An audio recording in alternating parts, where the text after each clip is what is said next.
Arutperunjothi, Arutperunjothi, Tani perum karunai, Arutperunjothi, Arutperunjothi, Arutperunjothi, Tani perum karunai, Arutperunjothi.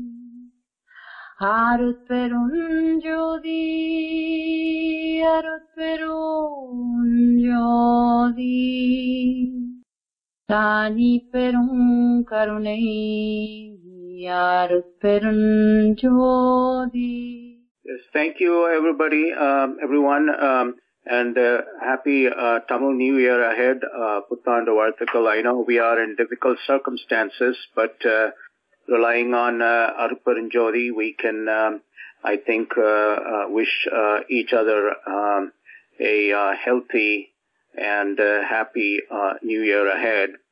And at the very least, expect that Arutperunjothi's grace will give us the ability to use our intelligence and safeguard ourselves and our family.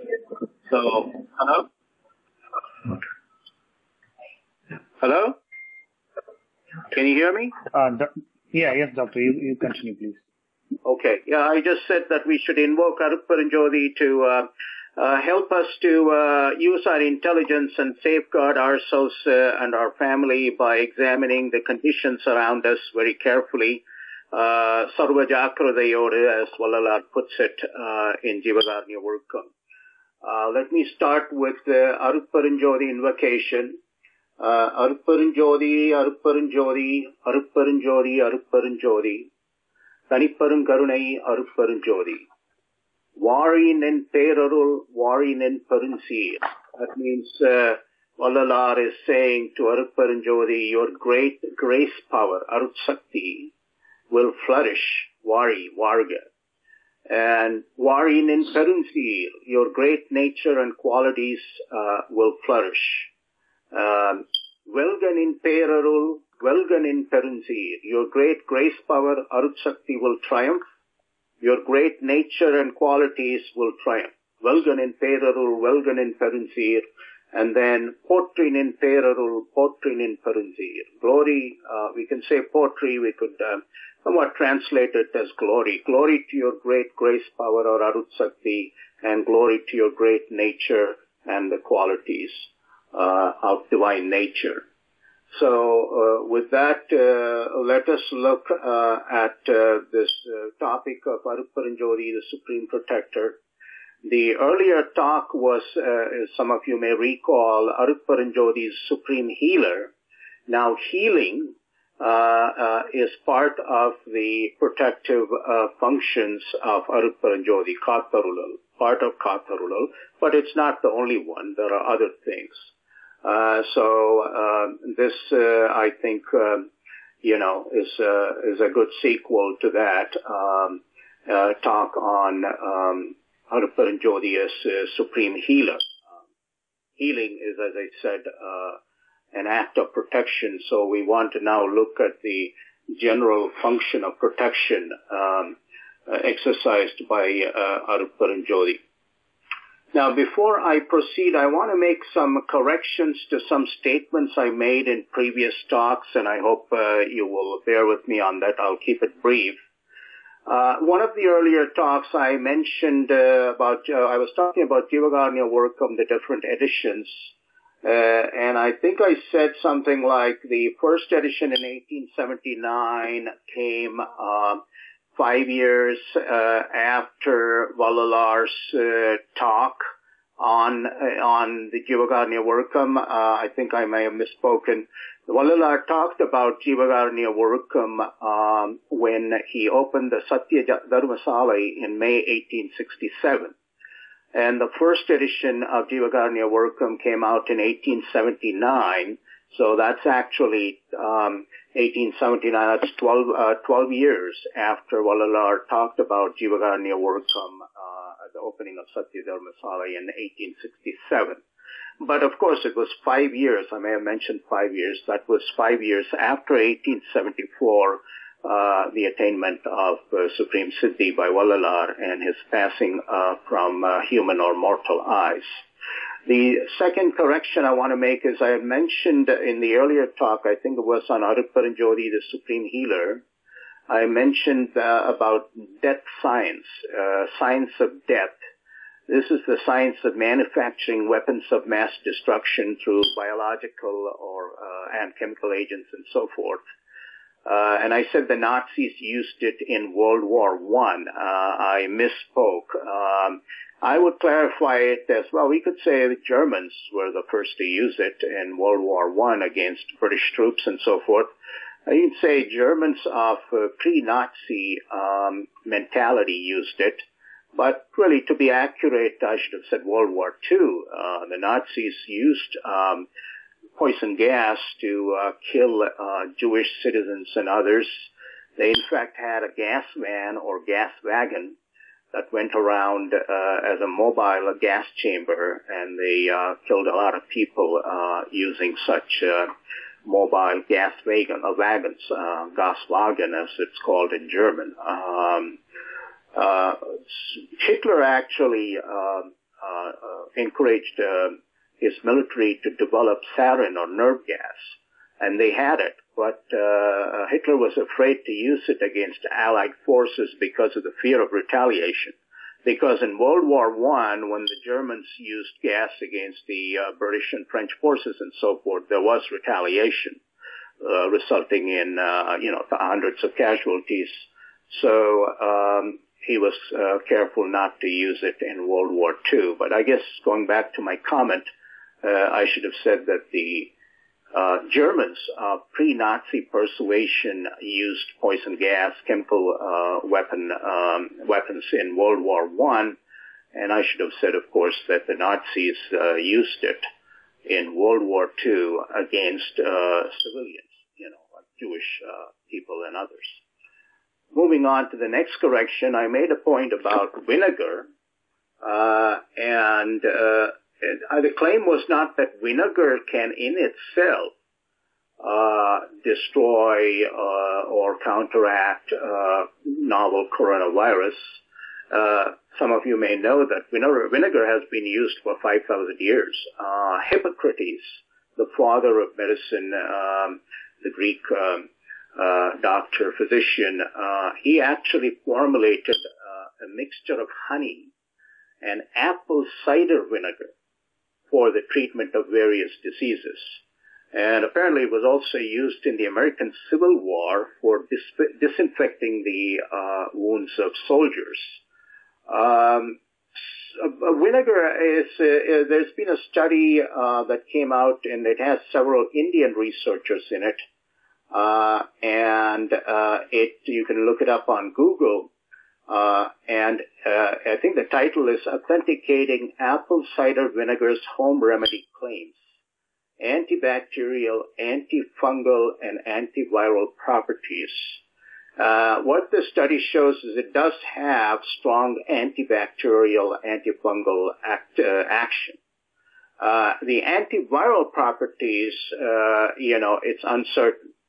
And I think they probably need to look at, different forms of vinegar and different quantities or strength or concentration before they can say anything about its antiviral properties. But when I mentioned vinegar, I was thinking more about its antimicrobial action against bacteria and so forth. And as you know, the coronavirus can aggravate pre-existing or existing conditions, adverse health conditions caused by bacteria and so forth. So if we take vinegar, it helps diluted, of course. You don't want to burn your throat and your stomach. Dilute it properly and mixed with other things, use it in salads and everything else, food also you can sprinkle. It helps, I think, to maintain health, to counteract the adverse actions of these bacteria and so forth. and thereby maintaining our health and protecting us from possible aggravation by the coronavirus. So it remains true that vinegar is good for our health, given that medical research has shown that it has antibacterial and antifungal action. I hope I didn't give the impression that vinegar in itself is going to counteract coronavirus. In all these matters, a combination of things helps. For instance, if you take hot water, and it's interesting, they haven't found coronavirus in water. Okay?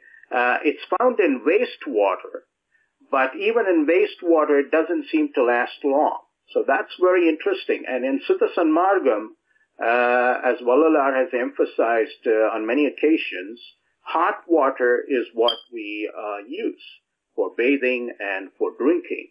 And if coronavirus is not going to survive in water, it survives, as I said, in wastewater, but they haven't found it in water, then I think our use of hot water certainly gives us a reasonable degree of protection, provided, of course, you don't do other things to expose yourself. So we should continue to bathe in hot water. We should continue to drink hot water, wash our hands in hot water, and so forth. And again, we can only express our appreciation for Vallalar's great compassion and insight in emphasizing the use of hot water as early as in the 1860s. Now, in the hot water, we can use vinegar, baking soda, and hydrogen peroxide, of course, in due proportion, as a cleansing agent. So you take hot water, you pour some vinegar, baking soda, and hydrogen peroxide, and then you can wash your hands, feet. You can also use a piece of cloth and, dip it in it and clean surfaces and so forth. So a combination of things, need to be looked at. I had mentioned the main spices in Siddha medicine, garlic, meaning garlic powder, pundupodi, manjal or turmeric, ginger, and these things can be combined and used in cooking, sprinkled over salad and so forth. All of these things, manjal, garlic, ginger, and so forth, have antimicrobial properties and will certainly protect us from any kind of ailment or affliction or infection that could be aggravated by the coronavirus. There are also oils. I may not have mentioned those oils. There's lavender, peppermint oil, and so forth, with demonstrated antibacterial activity and functions, and we can also use those to, rub it on our body, face and hands and everything. So there's a number of things that we can use. Also, I want to note here finally that Vallalar did not advocate anything like homeopathy. And the scientific consensus is that homeopathy doesn't really work, at least not to the extent that it is claimed to work, and that there's really not much of a basis for many of the principles of homeopathy. That is the scientific consensus. And it's interesting that Vallalar did not advocate anything that resembles homeopathy. He cataloged herbs and things like hot water and so forth. One can only wonder how he came to that conclusion, but it's all completely demonstrated by subsequent scientific research. When you boil water, you kill germs. Water is a main medium of transmission of many kinds of bacteria, pathogens, and so forth. So when you boil it, you're killing all that, and therefore the boiled water becomes very safe to drink, especially when you drink it when it is warm. So it's quite remarkable that Vallalar emphasized those things. And as I said, he did not advocate anything like homeopathy. His emphasis was on herbs and some spices and so forth, and emphasis on fruits and certain kinds of vegetables. So we have to keep that in mind. and not think that homeopathy is somehow going to go along with what can be called Vallalar's Maruttuvam. It still needs to be developed using a lot of scientific research and some of Vallalar's basic statements on health and so forth. But we have to steer clear of homeopathy, not think that homeopathy is something that Sanmarga Maruttuvam would advocate. Okay, with those and then one more. I think in an earlier talk I said that there's a black hole in the center of our universe. I misspoke. It's the center of our galaxy. The notion of center of the universe or prapancham is a problematic notion. So actually, I actually meant galaxy, but I think it came out as universe. So the black hole is the center of a galaxy. So what? Adanal enna? Well, black holes can completely destroy solar systems and stars and so forth. I think I mentioned in that same talk, the past talk, that there are suns that are 100 times or more than greater in mass than our sun, and the black holes can simply reduce them to something like a state of mashed potatoes. These are extremely powerful entities, if you want to call them, in the universe, and life on Earth has survived. It requires that the sun survives, and the sun has survived despite all these black holes. And that, I think, again, is evidence of the workings of Arutshakti, which, as you may recall in my talk on system of higher education, program of higher education and Sudarshan Margam, I pointed out that we should examine all these things that protect life, and that's also tied to the present topic, the Supreme Protector. And we have to look at these aspects of the universe. And in this context, I want to say that the Andavicharam and Pindavicharam that Vallalar emphasized, examining the bodies, celestial bodies and so forth, astronomical bodies and so forth in the universe, and examining living bodies, foremost of them is the human body. That's not undertaken for its own sake. In fact, Vallalar introduces Andavicharam and Pindavicharam in the context of his emphasis on inquiry into divine reality. Kadavul nilai eppadi pattadu. In that context, he introduces Andavicharam and Pindavicharam, which means in Sudarshan Margam, when we look at Andavicharam and Pindavicharam, we are looking at it in order to understand the workings of Arutshakti.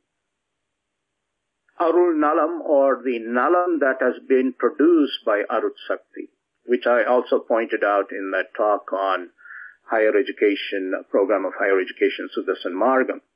So when we look at things like black holes and so forth, and what is keeping them away from our solar system, and thereby protecting life, maybe in other worlds also, we are doing this in order to understand the Arutshakti and how it works to protect life. But part of its function is also Turisaniko, imperfections, removing imperfections, which means the imperfections are there. Otherwise, if there is no Turisu, there is no Turisaniko. And the imperfections are there, as I pointed out in my last talk, because this is a universe of asuttamaya, impure matter. So you will have imperfections, distortions coming from random mutations and so forth, because the asuttamaya is subject to decay and disintegration. But despite that, when we see that conditions of life are protected, then as practitioners of Sudarshan Margam, we should see the hand of Arutshakti, as it were, in these facts. So let us always keep that in mind. We don't pursue science in Suddha Sanmargam for its own sake, not for the sake of exploiting and overpowering nature and destroying nature or anything like that. We pursue science in Suddha Sanmargam in order to understand the workings of Arut Sakti. So let's keep that in mind. And whenever we discover things that protect, we should thank Arut Sakti. We should say, Potrin in Peruru, Potrin in Perensi. So with those remarks, let me move to the Supreme Protector and Arutperunjothi.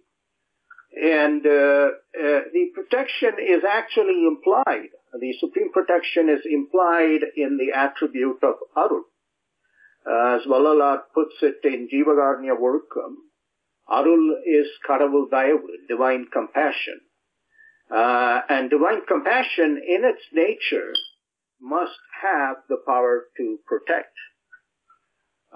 So it follows from Arul, the fact that Arutperunjothi is a supreme protector, follows from the fact that Arutperunjothi's intrinsic nature, as the expression Arul Perum and Jodi indicates, is the nature of Arul.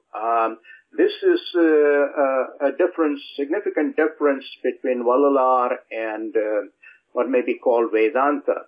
In Vedanta, the ultimate reality is Sat, Chit and Ananda, which Vallalar has also celebrated in his verses on Sat and Chit and Inbam. But Vallalar goes forward and points out that, goes beyond Vedanta and points out that it's Arul. Arul also is an essential aspect of ultimate divine reality. And when we understand that, and that is his main emphasis, as you know, many verses in Agaval and so forth. And Jivagaranyam, the compassion in human beings, is a correlate of Arul.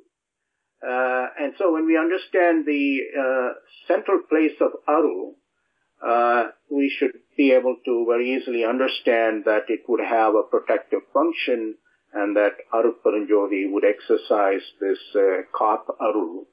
Again, Arul comes into the picture, Kaptal function. Now, before I proceed to some verses in the Agaval, I want to point out that the protective function, I would say that the protective function of Arutperunjothi is pointed out and celebrated in the Jivagarnya Workam essay, the Agaval, and the second Vinapam. So I'm going to try and give you some snapshots or glimpses. It's not an exhaustive talk, and as I said, it's more informal. It's not a formal lecture. And certainly I look forward to any questions you may ask, which would help me to develop my knowledge and correct any errors in my account.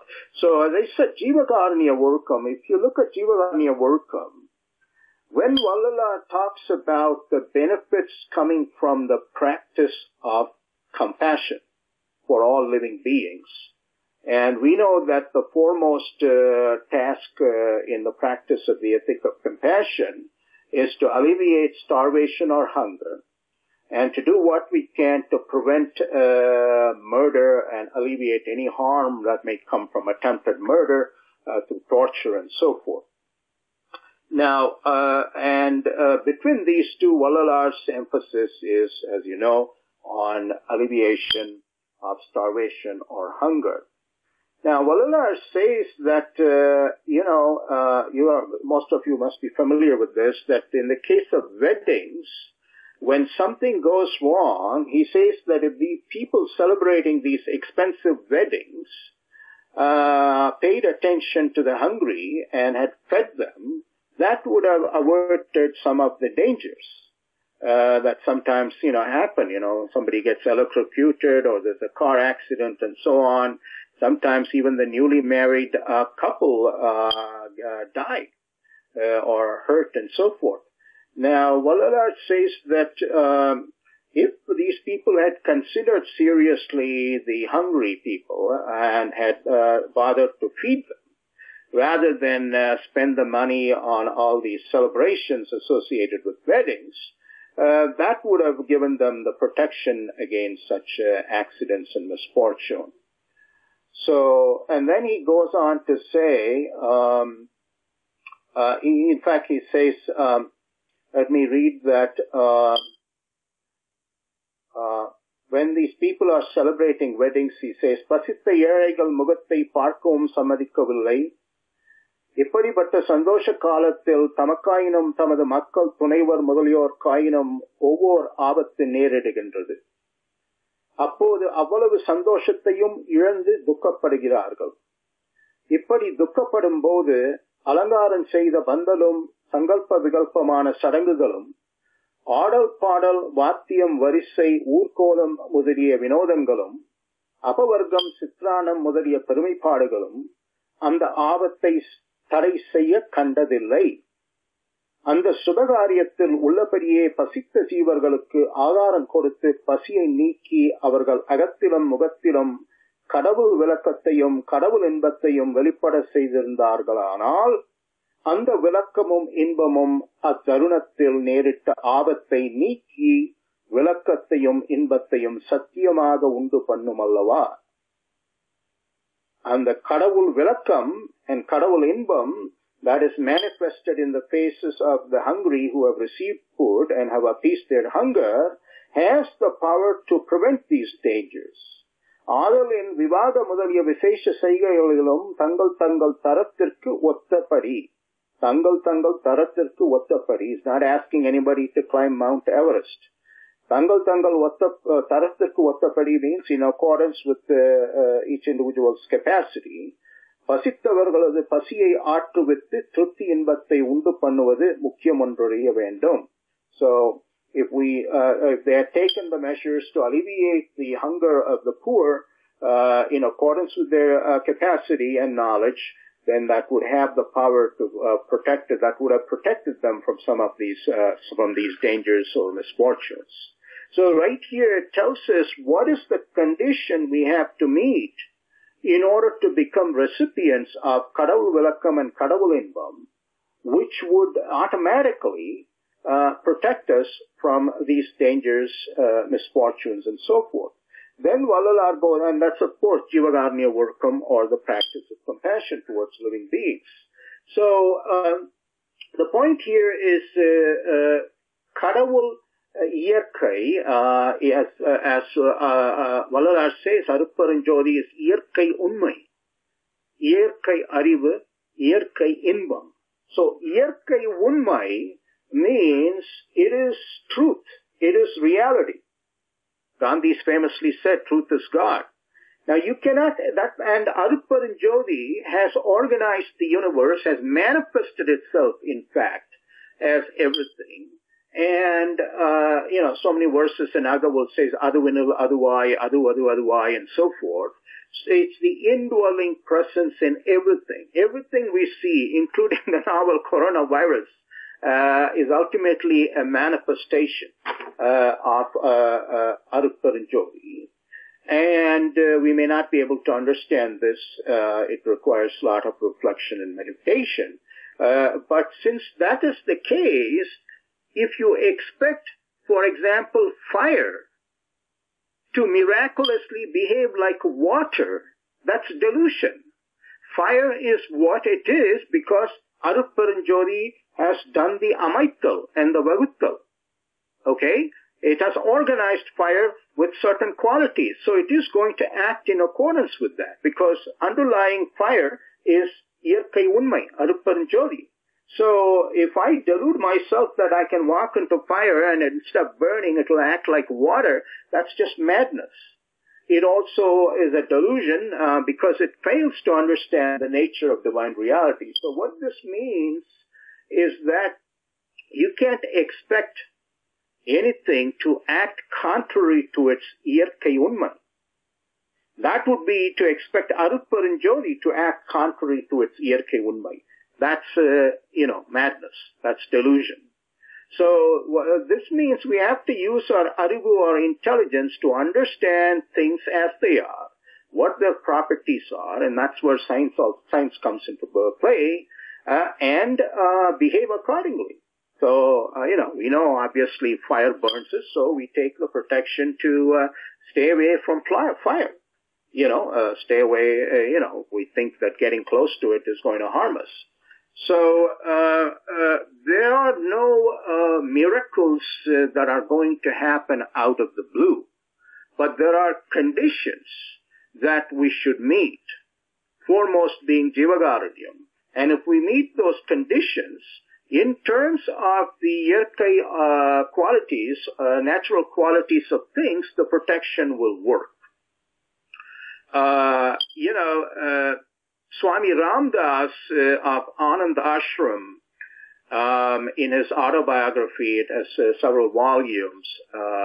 First one, I think, is called In Quest of God, and the second one is In the Vision of God, and so forth. He mentions numerous instances of divine protection. But none of these instances are miracles taking place out of the blue. I'll give you one example. He was somewhere up in the Himalayas, and I'll give you a couple of examples. And he's sitting on a rock, and it's a steep descent. And suddenly he sees this girl rushing down the steep descent. Okay, and of course there's a curve to the normal path.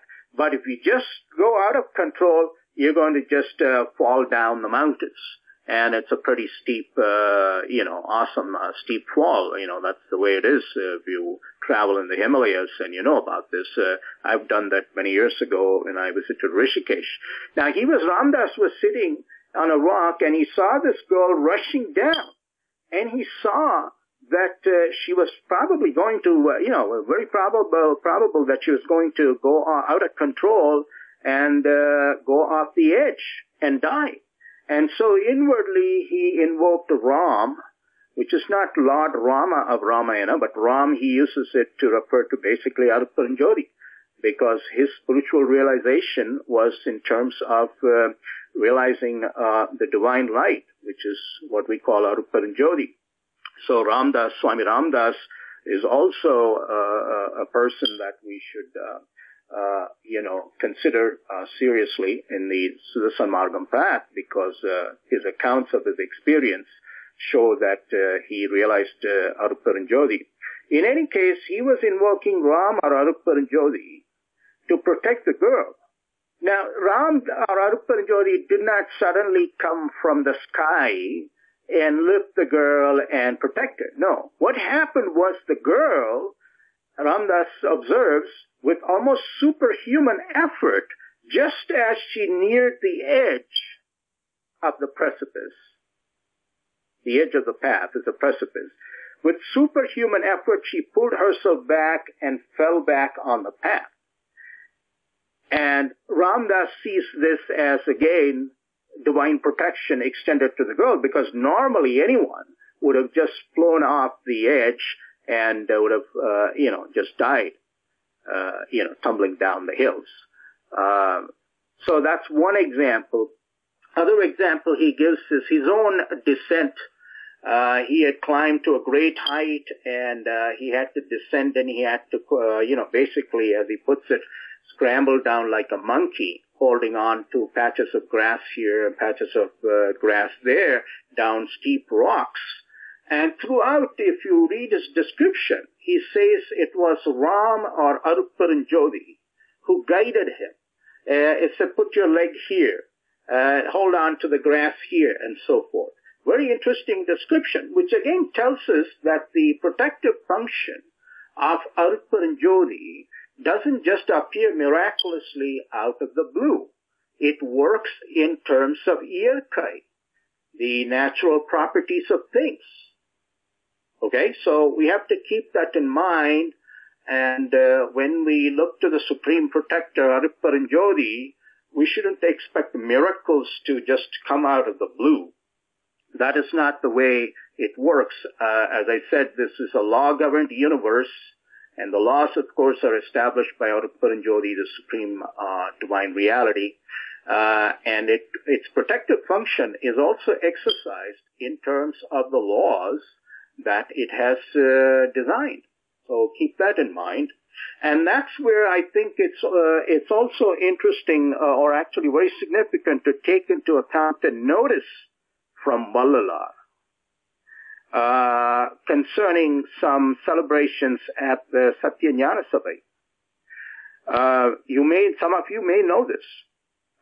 There were rumors floating around, and people started bringing the dead bodies of their relatives to the Satyajnana Sabha, expecting that they would all get up and walk around, dead bodies. And Vallalar wrote a notice and had it posted, and it's signed Chidambaram Ramalingam, so we know that it came from Vallalar.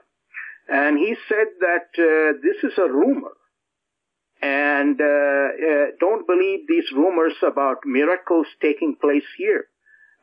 Take care of your own business carefully. I mean, the daily activities and issues people may have, attend to them carefully, and don't be misled by this rumor.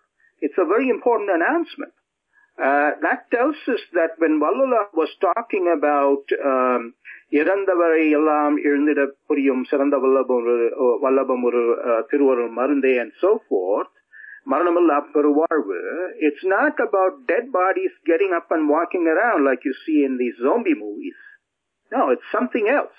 Otherwise, he would not have issued that warning letter, a warning announcement warning people not to be misled by rumors that all sorts of miracles will take place at the Satyajnana Sabha, and you can just bring your the bodies of your relatives, dead bodies of your relatives, and they'll all get up and walk around. So that's something to take into account. I'm tying it again with this point that Arutperunjothi being Iyarkai Unmai, and Arutperunjothi has organized everything, as we can see in Agaval. It has endowed each thing with its properties, and each thing behaves in accordance with the laws organized by Arutperunjothi. Our task is to use the intelligence which Arul has given us, try and understand what is going on, and act very cautiously in accordance with our knowledge of things. Okay? And we have to pray to Arutperunjothi to enable us to do this well. That is the point of praying to Arutperunjothi, not some miracles out of the blue. So coming back again to the question of conditions we must meet.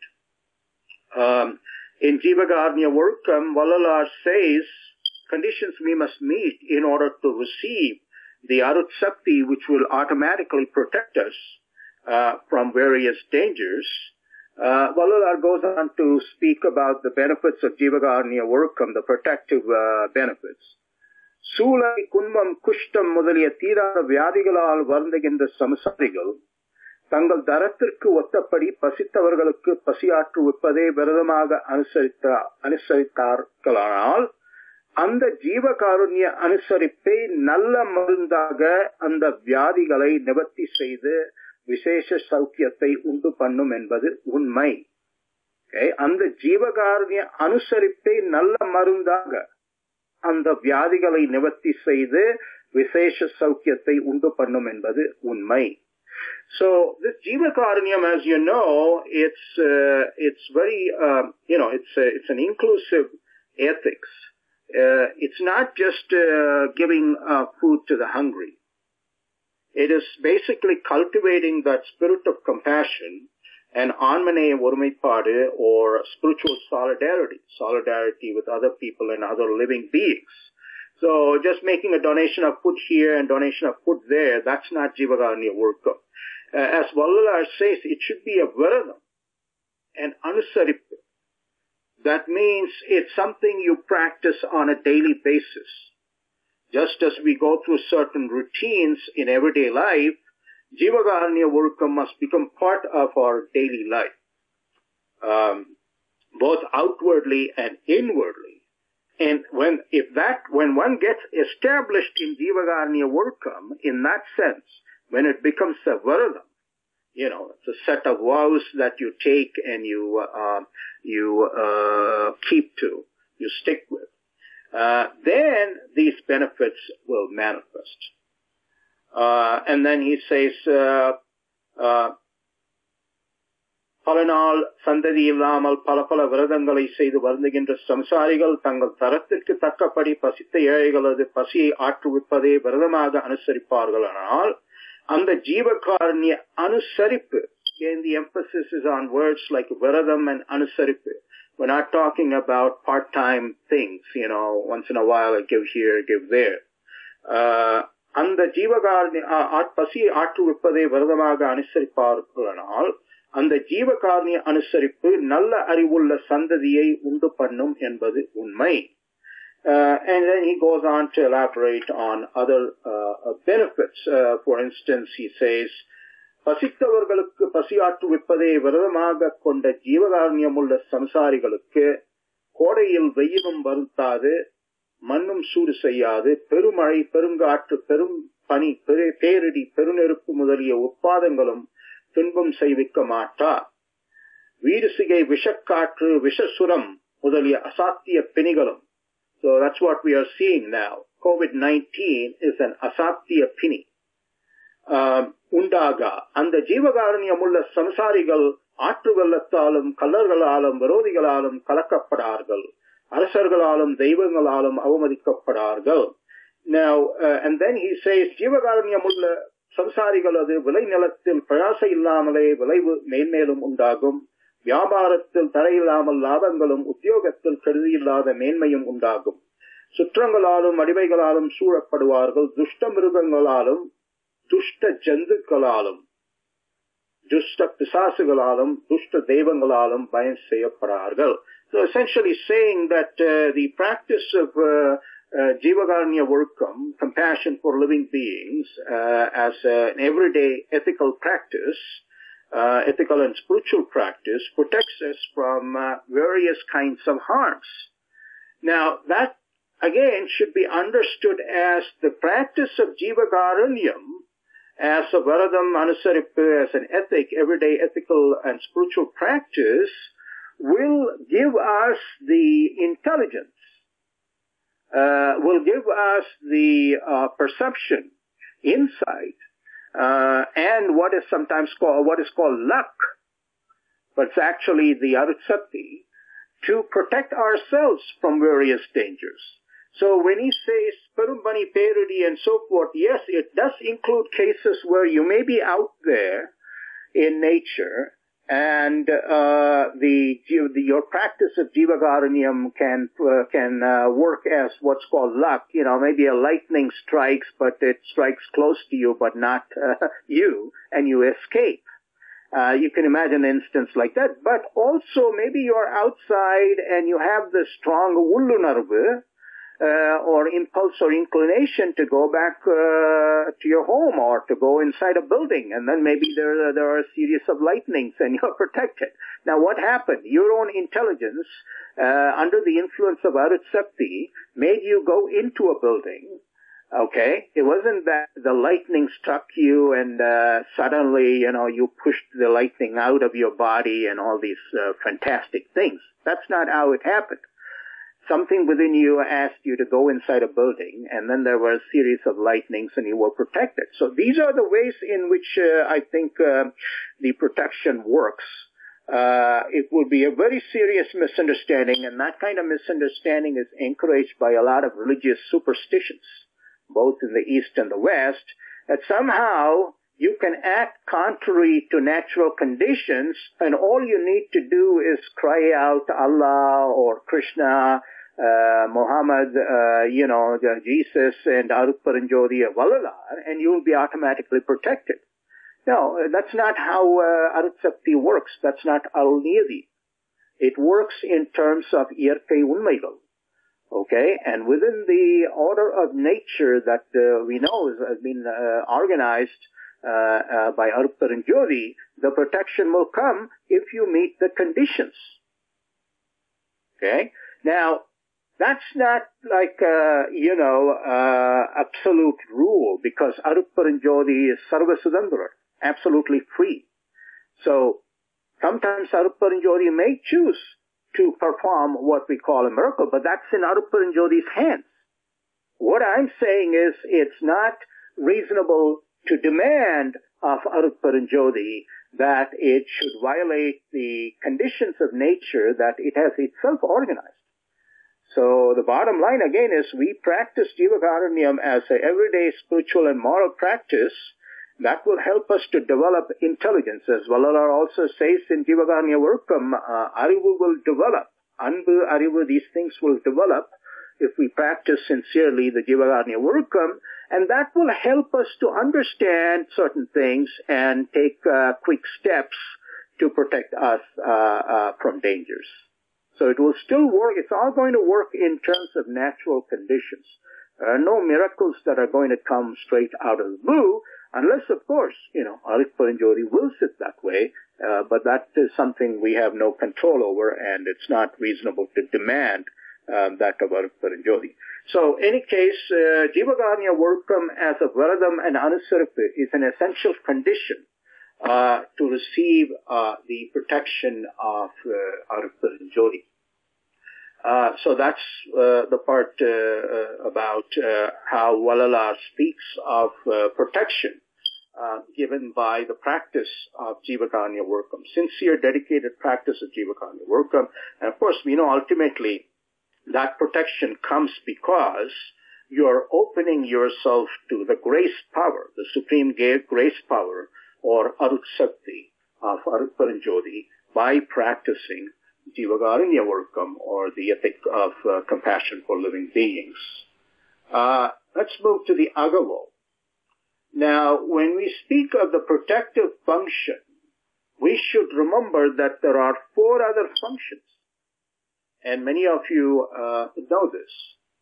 The other 4 functions are Sirti, or creation, Arithal, or destruction, Maraital, or concealment or veiling or covering, and Teluvasaidal, or Anugrahathal, which is revelation, uncovering. Okay? So we know that these are the 5 functions, and I pointed out, I think in an earlier talk, that these are the basic powers of consciousness. Anything that has been produced by consciousness, any activity of consciousness, or what you call mind, falls into one or the other of these 5 categories of creation, protection, destruction, concealment or covering, and revelation or uncovering. And Vallalar speaks of Aivaradikam.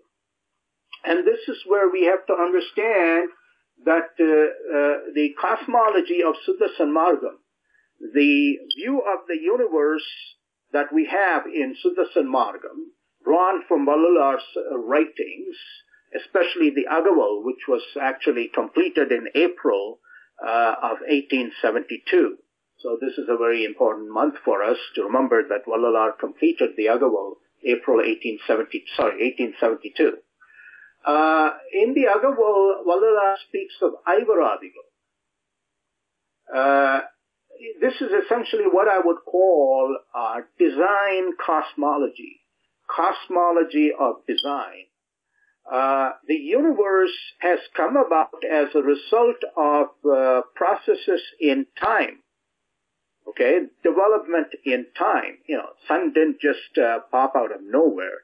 So that difference, Vallalar, of course, acknowledges that. It's implicit in many of his writings. That means we don't view Arutperunjothi as having created the universe out of nothing. That is the main difference on Siruti, or creation, between Siddha Sanmargam and what are called Abrahamic religions, Judaism, Christianity, Islam. Hinduism really never subscribed to the idea that the whole universe came out of nothing.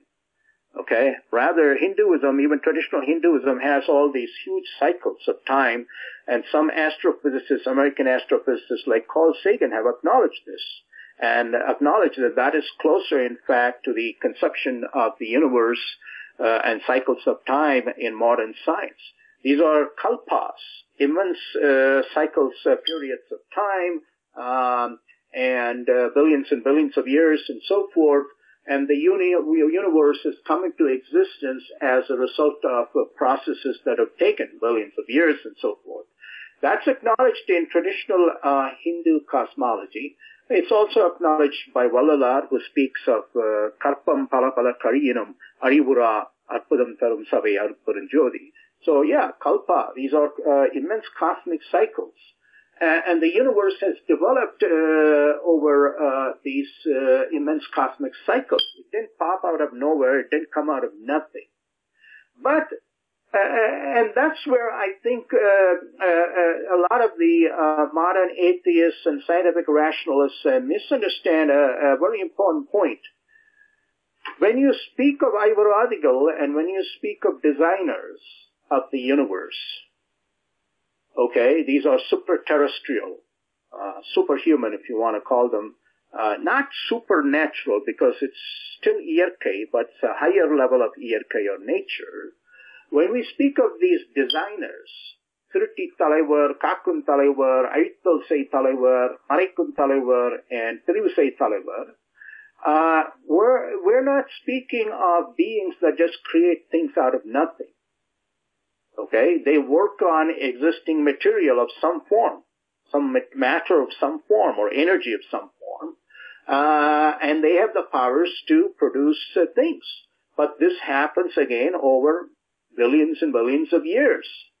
So sometimes the misplaced criticism or criticism based on misunderstanding is, oh, you think that it's been designed by certain being, oh, it must have come out of nothing, and that's refuted by science because science sources that these things have developed over, time, millions, billions of years, and therefore it's false. But that again misunderstands, particularly the point made in the picture of the universal cosmology of Suttas and Marga. Because these Ivaradigal are not just producing things like Sai Baba out of nothing. They are working on something. It's matter, energy, matter hyphenated energy, whatever it is, certain particles, fundamental particles, whatever, and they are producing things in accordance with their powers to create and so forth. Now, these powers are limited because Arutperunjothi is the supreme, and these different types of designers each have limited powers, but they're all governed by Arutperunjothi, and there are many verses that we can look at. I'm pointing this out because Kaval is one of the functions we have to understand, but we have to understand it in the context of these 5 functions. We cannot think of Kaval separately from Sirutti, Arithal, Maraithal, and Tiruvusai. Okay? So keep that in mind. Kaval has to be understood in the context of these 5 functions, Aintul, and the Ivaradigal. Kaval or protection is one of the functions. And there are other functions like creation, destruction, covering or concealment, and revelation or uncovering. So, in any case, Vallalar's cosmology of design or cosmology of designers allows for 5 types of designers that have played a role and are playing a role in the universe, in our cosmos or universe, because they live in other universes, other worlds. But I also want to add here that the idea that our universe is regulated by these supraterrestrial designers. And as I said in Suttas and Margam, Vallalar speaks of 5 types: creators, protectors, destroyers, concealers, and revealers. It's not really, some may say, oh, that's all just old mythology and so forth. But, William D. Hamilton, one of 20th century's foremost evolutionary biologists. And there's a clip on YouTube where he considers the theory of extraterrestrial manipulators. Okay? Extraterrestrial manipulators. These are higher beings manipulating things in the universe quite seriously.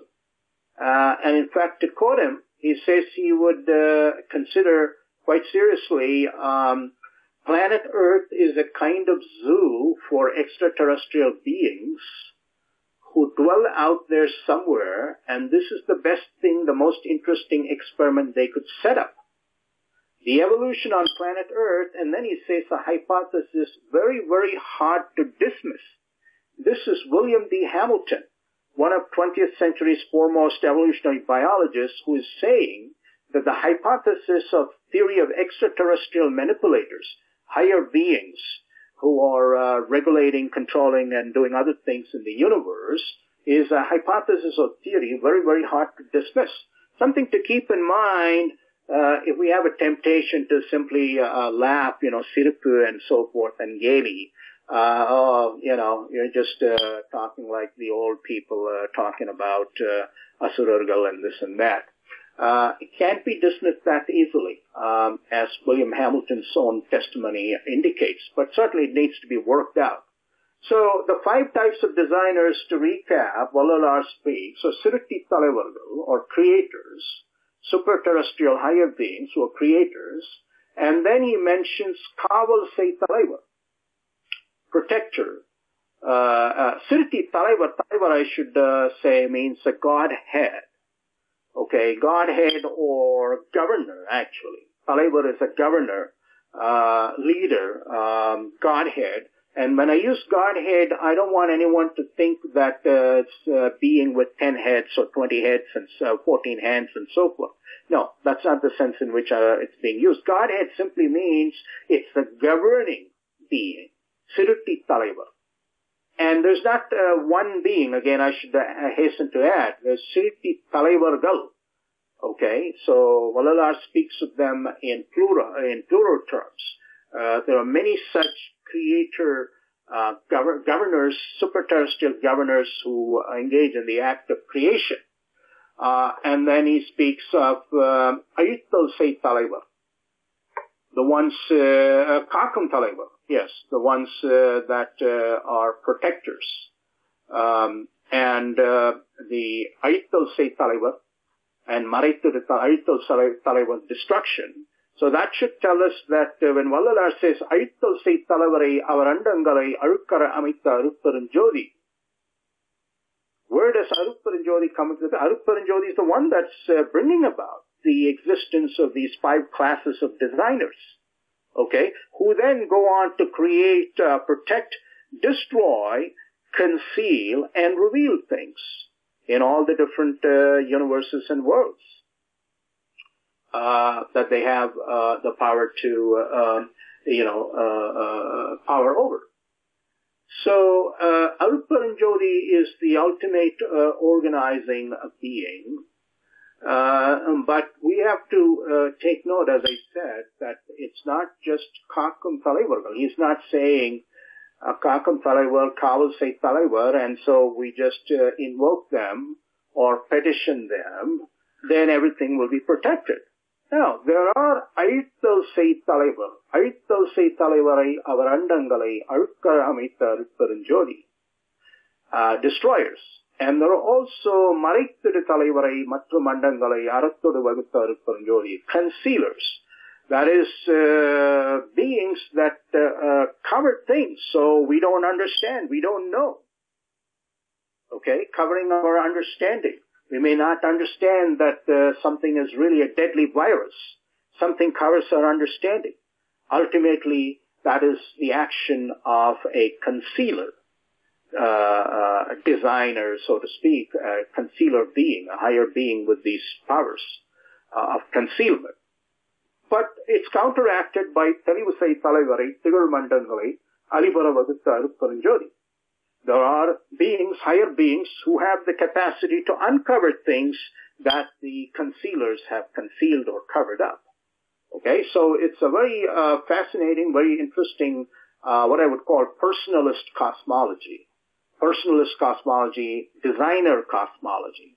It's not a cosmology, it's not a universe that has just come about as a result of blind natural processes, but it has come about as a result of these intelligent, higher beings with higher intelligence. And again, let's not forget W.D. Hamilton saying that it's the most interesting experiment they could set up, and that it's a hypothesis very, very hard to dismiss. That is extraterrestrial manipulators.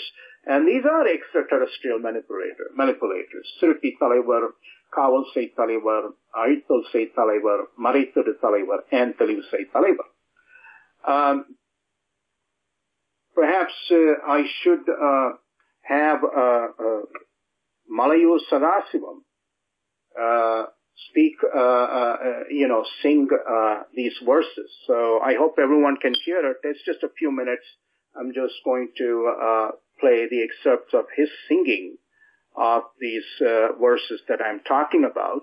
And again, my point, just in case you think I've been rambling, is that the protective function that is there are higher beings who are protectors. And Arutperunjothi has this supreme protective function. But there are other functions we have to consider. And Arutperunjothi Say Talaivar also are real. And what is their task? To destroy. So when we see the novel coronavirus destroying bodies, that is what Arutperunjothi Talaivar will do. And the souls are liberated from those bodies. And of course, they're going to be brought back into new bodies and continue to develop.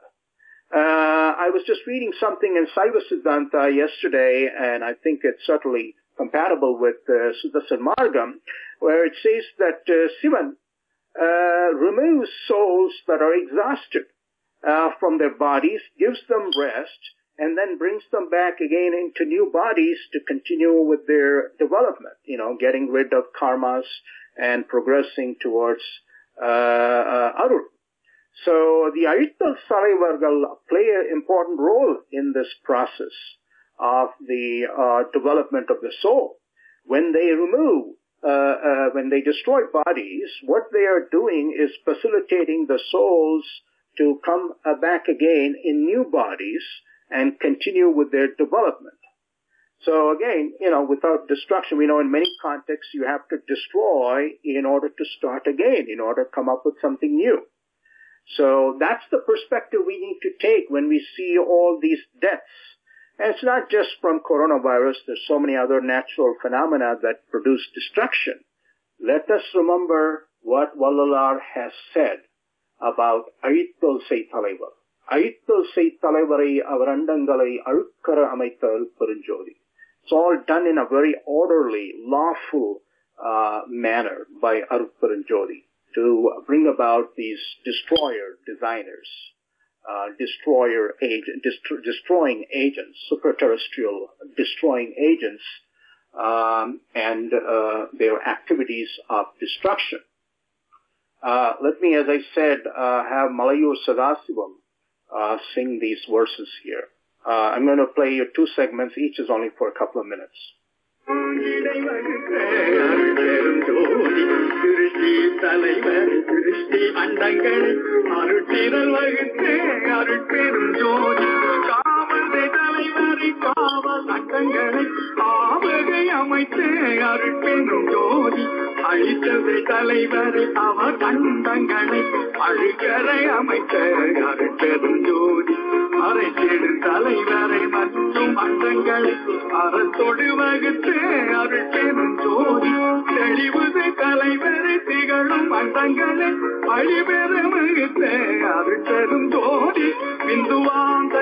Yeah, so those are the verses. There's another one, Padaikum Talaivargalai Padaikum Arutperunjothi. Who it is that creates all these millions and billions of creators and protectors, destroyers, concealers, and revealers? It is Arutperunjothi.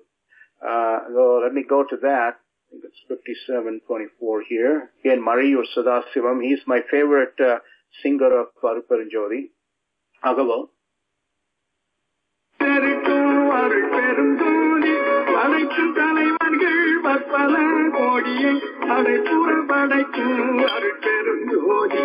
காக்கும் தலைவர்கள் கணக்கில் கோடி ஆற்றுற காக்கும் அருள் பெருஞ்சோதி அடக்கும் தலைவர்கள் அளவில தம்மையும் அடற்பர அடக்கும் அருள் பெருஞ்சோதி மறைக்கும் தலைவர்கள் வகைவன கோடியை அறத்தோடு மறைக்கும் அருள் பெருஞ்சோதி பெருக்கும் தலைவர்கள் தேர்தல கோடியை அருட்திறன் பெருக்கும் அருள் பெருஞ்சோதி ஐந்தொழிலாதிசை ஐவராதிகளை ஐந்தொழிலாதிசை அருள் பெருஞ்சோதி. Yes. So here, instead of Arutperunjothi, you have Arakkal. Adakkum Talaivargal. So what this tells us is the destruction is a way of controlling things. Like for instance, you control a population of animals is controlled by means of predators. How do you prevent proliferation of deers and so forth beyond a reasonable level? You have predators that hunt them and eat them. This is part of the Yerke Niyati. It is, of course, their Niyati, animals, so we don't have to imitate them. Humans, we have other Niyati, other laws to be to follow. But it's kind of like that. What the destroyers are doing is bringing about destruction as part of the objective of maintaining balance in the cosmos, balance in some particular world. It's a way of regulation. And we have to, again, this makes sense only when you see it from the standpoint of the spiritual perspective. That is to say, you don't just see bodies, but you're seeing souls. And we know that the Anma or soul is indestructible. That's the center of individual consciousness. And the destruction of the body does not involve the destruction of the consciousness. I've already talked about that in earlier talks. The egoism or I sense cannot be explained in terms of any of the properties of the components or constituents of bodies. Atoms, molecules, cells, they don't have egoism or agangaram. So where does it come from? It must come from consciousness, which then becomes irreducible property, meaning it cannot be reduced to any of the properties of atoms, molecules, cells. So that's the whole notion of Anma or soul. So when the datum dies of disease, COVID-19, whatever, the Anma moves on. And the Anma is brought back again. If it's not liberated, it is brought back into a new body. And that's the responsibility of Sirutti Talaivargal. And that's what's going on in the cosmos, you see. All these things are going on. Sirutti is going on. Kaval is going on. Arutperunjothi or Adakkudal is going on. Maraithal is going on. There are things that we just don't understand or things we sometimes forget or fail to acknowledge, covering. And then revelation, there are discoveries. Science is full of discoveries. There are other areas. In fact, there can be no knowledge without discovery, right? And discovery means you become aware of something that hitherto was unknown, covered. So all of these 5 activities of creation, preservation, protection, destruction, concealment, and revelation are going on in the cosmos. And when we speak of Kaval function, Kattarul function, we have to understand that operates in the context of these 4 other functions. It can't just, the Kattarul cannot completely overwhelm the Arutperunjothi or Adakkudal function. That will create an imbalance. So Arutperunjothi, of course, Aruttodu Vagutta Arutperunjothi, it's all been organized in an extremely explicitly lawful fashion. So we have to take it as practitioners Suddha Sanmargam.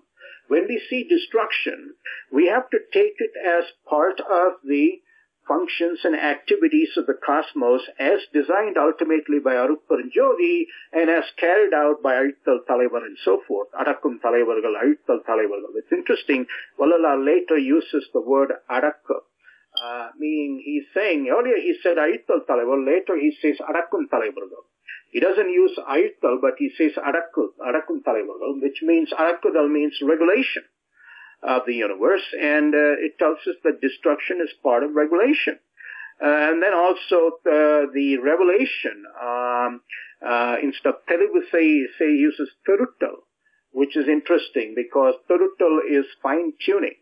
It's kind of like tuning an instrument to make sure that it's properly tuned. So you start with imperfect tuning and slowly you improve it. So Thurusinikal is connected to this point. And therefore destruction may also be a way of getting rid of imperfections. And opening up the way for new creation, development, and so forth, and even the act and development and so on. So when we look at Arutperunjothi, the Supreme Creator, we should also understand that this Arutperunjothi has, in fact, other functions that it carries out through these 5 classes of beings, designers, the creators, the protectors, the destroyers, and the concealers and the revealers. So it is Arutperunjothi who is doing this. It's all part of the Arul Sakti, the grace power, workings of the grace power of Arutperunjothi. Now, the other one where when he says, Padaikum Talaivargal Parpala Kodiyai Adaipura Padaikum Arutperunjothi, again he is celebrating the fact that Arutperunjothi has all of those 5 functions. So the powers are not divided in the way they are divided among these Aivaradikal. So the Sirutti Talaivargal cannot do Katha. They can only do Sirutti. And the Aittal Talaivargal can only do Aittal. They cannot do Sirutti or Katha. So when you look at these 5 classes of cosmic designers, and bearing in mind that the design includes creation, protection, destruction, covering or concealment, and uncovering or revelation, they're all limited powers for these 5 classes of beings. But Arutperunjothi, who has brought them into existence, wields all those 5 powers. It has all these 5 powers, and that's why Vallalar says it creates the Padaikum Talaivargal. It protects the Kakam Talaivargal. And it destroys the Aittal Talaivargal. It covers, conceals, and brings about concealment in the understanding of the Maraikum Talaivargal, and it actually reveals certain things to the Telivusai Talaivargal. Okay, so Arutperunjothi is, of course, the Supreme Being, and that's the being we have to turn towards. But since Vallalar himself has said that there are these Aivaradikal, when we do our Deepa Varipada, when we look at contemplate the light, and we look at it as the symbol of Arutperunjothi, we can, in fact, also invoke the Kavalsai Talaivar, because they are the ones that are immediately involved. Ultimately, it's Arutperunjothi who's the puppet master of these Aivaradikal. The Aivaradikal are just puppets. The puppet master is Arutperunjothi, the supreme divine reality. But it doesn't hurt to invoke the Kavalsai Talaivar, because they are immediately involved in the task of protection. And now this is where, again, going back to science and so forth, we need to keep in mind the inquiry into evidence. So I'll just give you a few. Kavalsai Talaivarai, Kaval Andangalai. What that means is that, well, he also speaks of Kakam Talaivargal Kanakal Palkodiyai, Akura Kakam Arutperunjothi. So Arutperunjothi protects these Kakam Talaivargal who are in billions. Again, we're not talking about one Vishnu. As you know, Vishnu in Hinduism is the protector. But when Vallalar says Kakam Talaivargal, he's speaking of Kanakal Palkodiyai, he's speaking of billions of such protector godheads, protector designers involved in the workings of the cosmos. not just our universe, and if there are other universes, they are involved in those also. But when he says, Kaval sei Talaivarai Kaval Andangal, Kaval sei Talaivarai Kaval Andangalai Avagai Amaitha Arutperunjothi. Vagai, of course, means classes, varieties. And here means, actually in English expresses wonder, admiration, astonishment. And when he says Avagai Amaitha Arutperunjothi, he's saying Arutperunjothi has established, brought about the existence of varieties of classes of Kaval sei Talaivar, or protector designers or godheads, and their words. Okay? This is all manifest to Vallalar's spiritual vision and understanding. But when we obtain Arut Sakti, when we become more and more open to and receptive to the workings of the supreme grace power or Arut Sakti, we will also understand. We will also understand these truths. But right now we have to take the testimony of Vallalar. And there's really no reason to think that Vallalar was cooking these things up to fool people in order to promote himself in this form or that form. No, he expressed this, as you know. He didn't even give the Agaval to anyone. Maybe a few people knew about it, but it wasn't published. He didn't publicize the Agaval. We have the manuscript, fortunately, and it was published after his passing from mortal eyes, so he didn't really have any ulterior motives. He couldn't have had any ulterior motives to cook these things up. He was expressing his enlightenment. And I've said that Agaval is Vallalar's greatest enlightenment poetry and one of the greatest enlightenment poetry in the world. So we go by that testimony, and we acknowledge that Kakun Talaivargal, Kanakal Palkodi, there are billions of them, but they're all protected by Arutperunjothi. That's why Arutperunjothi is the supreme protector. Why do I call it the supreme protector? Because, among other things, it protects these billions of protector godheads, or supraterrestrial beings. Now, I was saying earlier, not to lose the thread here, evidence. Well, I said I'll give you some examples of Kaval sei Andangal. So there is Kaval Talaivar and also Kaval sei Andangal. That means bodies that have a protective function. Mostly celestial bodies, but perhaps we could also consider other type of bodies. Now, if you look at Jupiter, okay, Guru, and you know, in Jyotidam or Vedic astrology, Guru is the protector planet. So they say that if the Guru is in your Lagnam or rising sign, or in the 7th house or the 10th house or the 4th house, what are called Kendras in Vedic astrology or Jyotidam.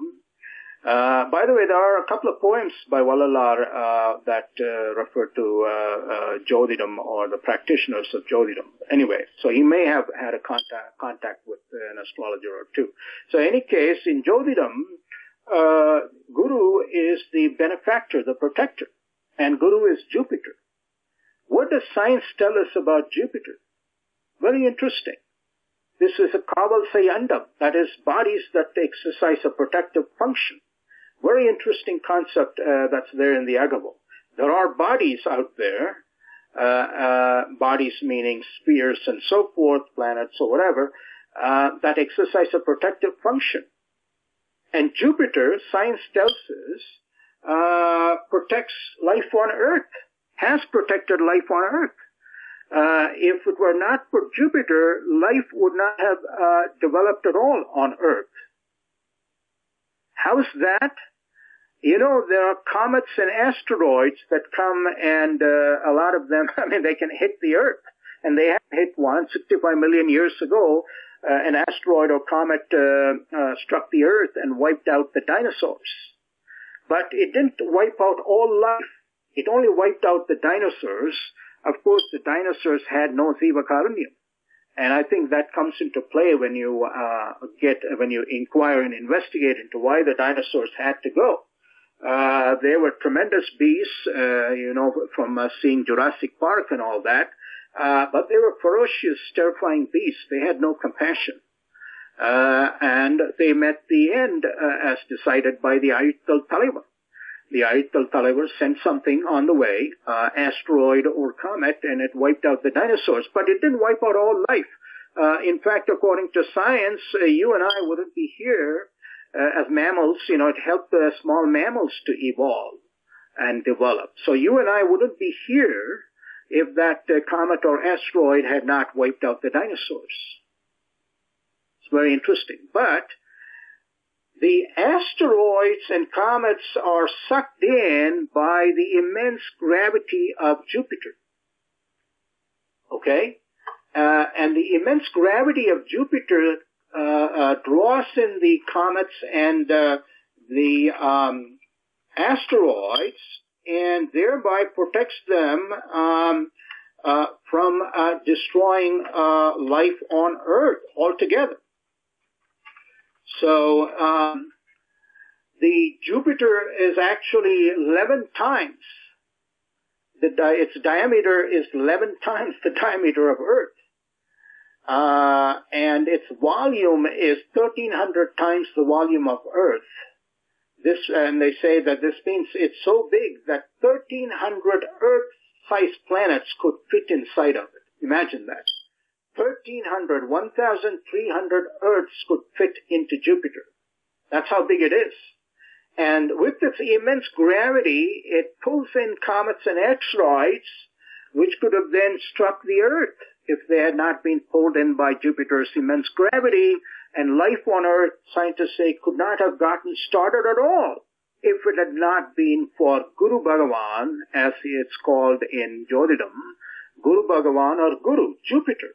Very interesting kind of correspondence between the notion of Jupiter as a protector in Vedic astrology and what science has discovered about how Jupiter has protected and is protecting life on Earth by drawing in these asteroids and comets. In fact, in 1994, something like that, a comet was pulled in by Jupiter, and the area was several times the size of the Earth. Imagine that. The impact itself was the size of the Earth, or so more than the size of the Earth on Jupiter. Of course, 1,300 Earths can fit into it. This is an immense Kavalandam. So Vallalar has already expressed it in 1872. Kaval say Talaivare Kavalandangalai, Amita Arutperunjothi. So an example of Kavalandam is Jupiter, protective body.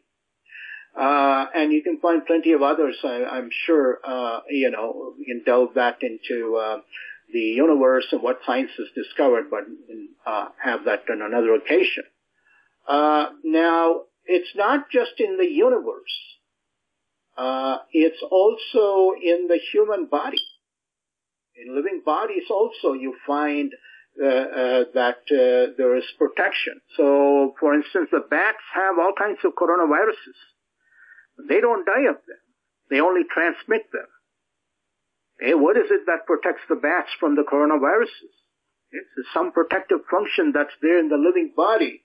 And as far as the human body is concerned, there are astonishing, per small andangal, as you want to call them, in the pindam, or human body, there are these astonishing protective entities.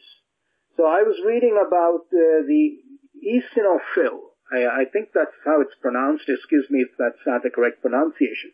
Eosinophil, these are white blood cells in the human body, okay? White blood cells, eosinophils, and what they do is they have tissue-destroying enzymes, and apparently that they act like hand grenades. What the eosinophils do is anything foreign that gets into the body, they move into the tissues and stick to the foreign substance and explode their own granules against it.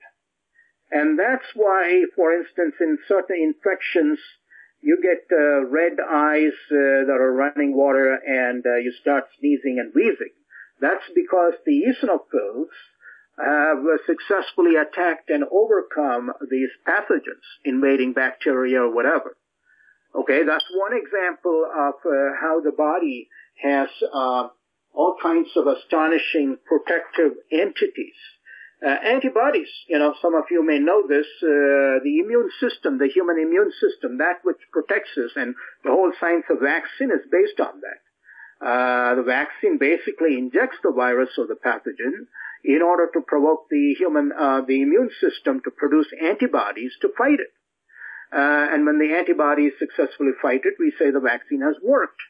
Now, there are all kinds of astonishing protective bodies in the human body. And we can, again, we should only remember and celebrate the Katharul function of Arutperunjothi and Kaval Sei Talaivar. Kaval Sei Talaivar have played a role in the design of such protective bodies, not only in the cosmos or the universe, but also in the world, but also in the bodies, Pindam. So here is some information about antibodies. So antibodies actually are only the advanced line of protection. They are the front line. They are Y-shaped proteins. And what they do is they seek out, they search and stick to foreign invaders, such as viruses and bacteria, and disable them. But the antibodies are only in the front line. There are other forces in the body that come into action when your body is invaded by viruses and bacteria. There are macrophages. What are these? These are large microbe-eating cells. The term macrophage means big eater.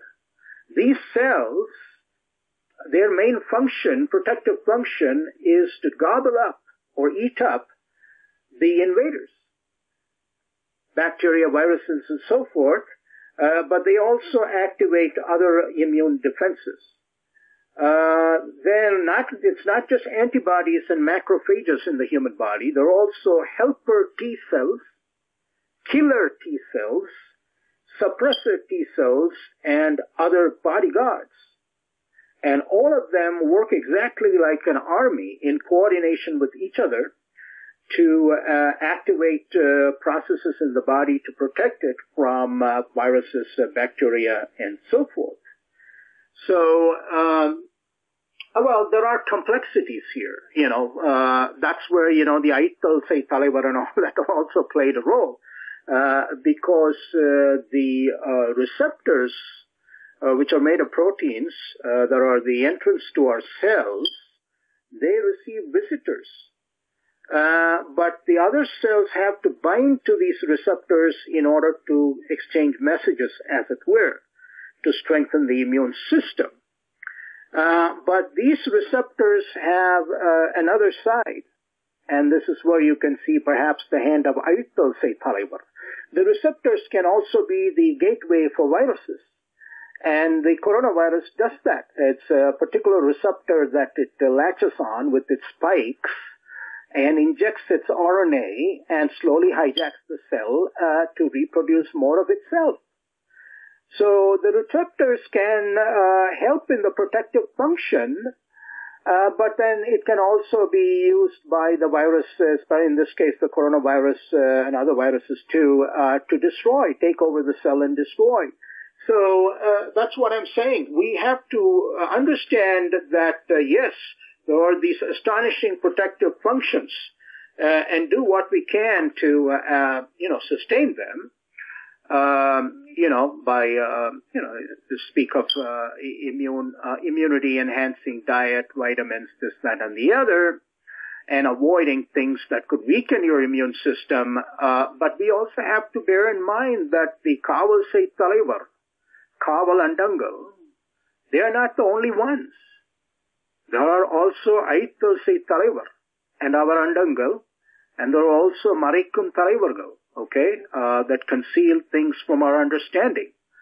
Of course, they are counteracted, and the whole cosmos is kept in balance by Arutperunjothi, and it's done by way of counteracting the Arutpulsai Talaivar and Maraipulsai Talaivar by means of the actions of the Siruti Talaivar creators and protectors, Kavalsai Talaivar, and the Telivusai Talaivar or Piruttum Talaivargal, the ones that bring about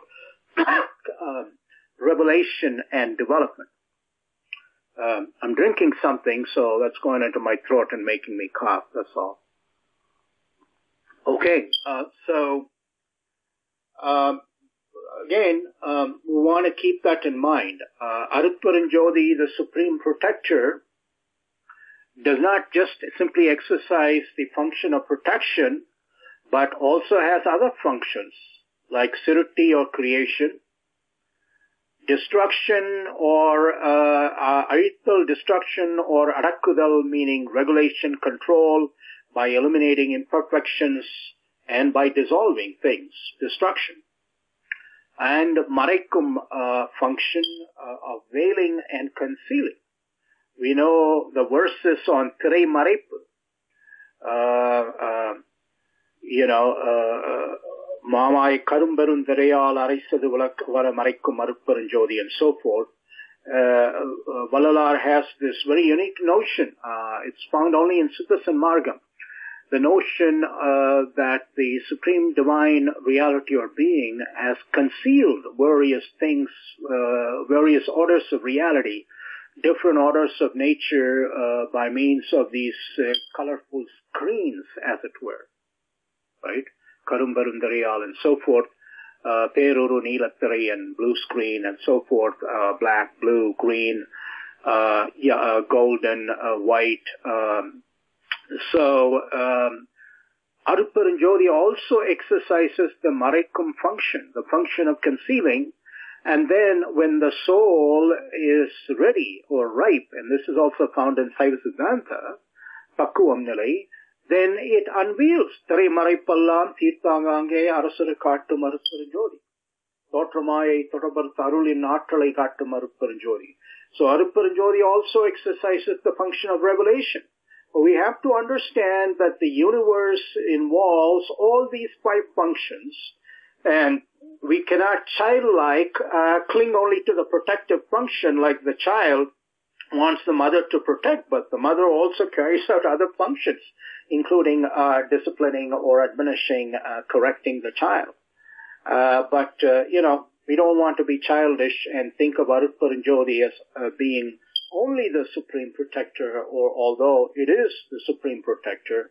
And yes, we are justified in invoking the Supreme Protective function when we are afraid, when we are terrified, and so forth. That's all understandable.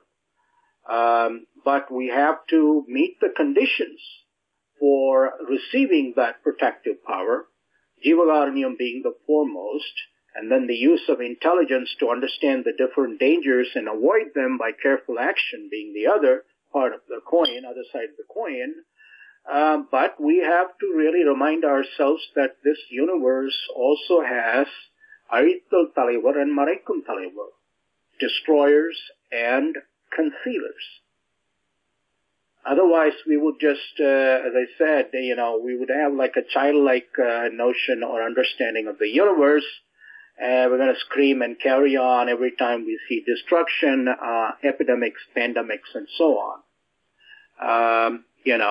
This doesn't mean that we should not do anything about it. No, that's where Jivagaranya Workam comes into the picture. Jivagaranya Workam, the ethic of compassion, requires us to do what we can to alleviate harms within the bounds of our capacity and knowledge. And if somebody is suffering from disease, we do what we can to help, taking measures to protect ourselves, of course. And last talk I read from Vallalar's letters, illustrating how, showing how he, in fact, took care of some patients, poor patients that had taken refuge in him, and prepared medicines for them. So, that goes without saying, but we have to understand that the universe involves more than just the protection or the protective function, and there are these Ayuradical and the Kakam Talaivargal are only one of them. The protector godheads are only one of them. And as I said, again, sorry to repeat myself, Arutperunjothi also has other functions other than Katharul. But let us focus on Katharul at this time, and by way of summing up, by way of concluding, let's look at the verses in the Agaval where Vallalar invokes the Kathal function, protective function of Arutperunjothi, which is what we need to do, and this has to be part of the daily prayers, as it were, of the practitioners of Sudarshan Marga. So he starts by saying,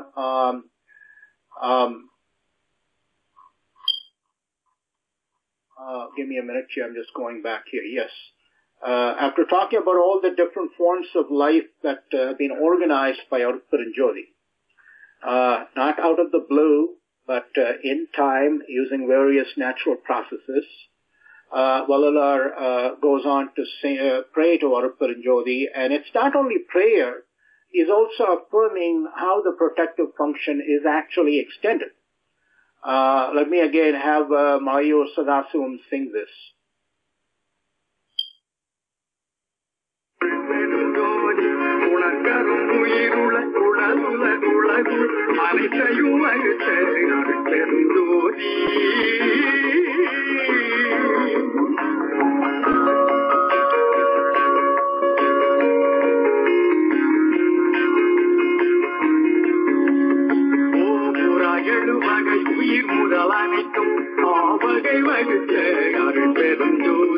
பைகளின் முட்டையில் பாலினில் தேவி ஐவரமைத்தே அருட்பெருஞ்சோதி தாய்கருமைக்குள் தங்கிய உயிர்களை ஆயுர காத்தருள் அருட்பெருஞ்சோதி முட்டை வாய்வையிலும் உயிர் திரள்களை அட்டமே காத்தருள் அருட்பெருஞ்சோதி இளம் பெறும் உயிர் வகை கீழ்குழு அனைத்தும் அலம் பெற காத்தருள் அருட்பெருஞ்சோதி பேருற உதித்த மிகு உயிர் திரள்களை ஆரூர காத்தருள் அருட்பெருஞ்சோதி உடலுறு பிணியால் உயிர் உடல் கெடாமையை அதனுற காத்தருள் அருட்பெருஞ்சோதி இது முதல் பருவ செயல்களின் உயிர்களை அரசவர காத்தருள் அருட்பெருஞ்சோதி உயிரோரும் உடலை உடல் ஒரு உயிரை அயல்வர காத்தருள் அருட்பெருஞ்சோதி பாடுறும் அவற்றைகள் பலவினும் உயிர்களை ஆடுற காத்தருள் அருட்பெருஞ்சோதி முற்றுடராதியால் எச்சக உயிரையும் அச்சர காத்தருள் அருட்பெருஞ்சோதி வான்முயிர் சக்தியால் மழைமொழி வித்து உயிர் அனர காத்தருள் அருட்பெருஞ்சோதி இங்குறு சக்தியால் எழிமழை பொழிவித்து அன்புற காத்தருள் அருட்பெருஞ்சோதி எண்ணிய சக்தியால் எல்லாம் உலகிலும் அன்னுயிர் காத்தருள் அருட்பெருஞ்சோதி அந்த புற அமுதம் பொழித்துயர் அன்புற காத்தருள் அருட்பெருஞ்சோதி தேவரை எல்லாம் திகழ்வுற அமுதளித்து ஆமது காத்தருள் அருட்பெருஞ்சோதி அகப்புற அமுதளித்து ஐவராதிகளை அகப்பட காத்தருள் அருட்பெருஞ்சோதி அருமாக அமுதா சக்தி சத்தர்களை அருளினில் காக்கும் அருட்பெருஞ்சோதி காலமும் நியதி காட்டிய உயிரையும் அருள காத்தருள் அருட்பெருஞ்சோதி இச்சையை விளைவித்து உயிர்களை அச்சர காத்தருள் அருட்பெருஞ்சோதி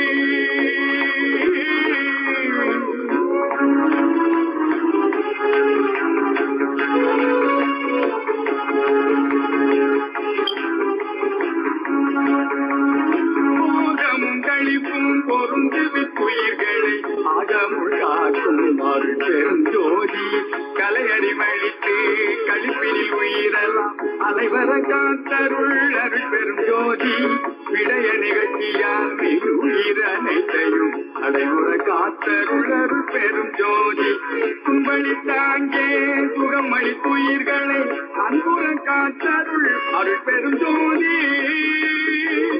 கரணேந்திரியத்தால் கழிப்புறம் உயிர்களை அரணங்களித்தருள் அருள் பெரும் ஜோதி எத்தகையும் உயிர் எண்ணின உயிர்க்கு அத்தகைய அளித்தருள் அருள் பெரும் ஜோதி எப்படி உயிர் எண்ணின உயிர்க்கு அப்படி அளித்தருள் அருள் பெரும் ஜோதி எங்காது உயிர் திரை எங்கெங்கிருந்தன ஆங்காங்கு அளித்தருள் அருள் பெரும் ஜோதி சொல்லுறும் அதுத்த சொல்லுயிர்க்கு அவ்வகை அல்லலில் காத்தருள் அருள் பெரும் ஜோதி சுத்தமும் அழுத்தமும் கோயிலுக்கு இருமையும் அத்தகை காத்தருள் அருள் பெரும் ஜோதி வாய்ந்திடும் சுத்த வகை உயிர்க்கு ஒருமையின் ஆய்வுற காத்தருள் அருள் பெரும் ஜோதி எவையெல்லாம் ஈடின ஈண்டின அவையெல்லாம் காத்தருள் அருள் பெரும் ஜோதி. Yeah, extraordinary set of verses in all of world's religious poetry. You know, I think it's going to be difficult to find anything that can exceed the power, the beauty and power, and the depth of these verses, in which Vallalar invokes the protective function of Arutperunjothi. Protective power of Arutperunjothi. He's petitioning Arutperunjothi, and it's an expression. It's part of the practice of Jivakaranya Workam to think of the Katharul powers of Arutperunjothi and to invoke it. Arutperunjothi is already doing it. Arutperunjothi does not need our permission or permit or approval. Arutperunjothi, the Supreme Divine Being reality, is already performing its protective function in ways that we cannot even imagine or understand. And as you know, even the Kavalsai Talaivar, the great godheads of protection, are themselves being protected. You know, who's protecting the Kavalsai Talaivar? Arutperunjothi. Imagine that, the Kavalsai Talaivar that have designed things like Jupiter to protect life on Earth, and in the human body, all these antibodies, macrophages, T cells, and so forth. Who's protecting those, great Kavalsai Talaivar? It's Arutperunjothi. So, Arutperunjothi doesn't need any reminder, nor does Vallalar is not engaged in the task of reminding Arutperunjothi to protect, but it's a way of celebrating the protective function. That's the way I look at these verses. It celebrates the protective function, and it's a way of the petitioning is simply a way to practice Jivakaranya Workam in our own minds. When we ask for these beings to be protected, that's a form of expression of compassion. In fact, in Buddhist meditation, there is something called metta meditation or compassion meditation, where you basically say, Allah virgalam in Butruvarga, let all living beings live happily. And these verses are to be understood along those lines. When he says Arutperunjothi, when he says Arutperunjothi, protect the living beings that are in eggs, egg form, and when he speaks of when he invokes Arutperunjothi's protection on plant life, Vedura Vidita, and so forth, it's a way of doing this compassion meditation in our minds. We think of all the dangers that these living beings can fall into, and we invoke Arutperunjothi's protection.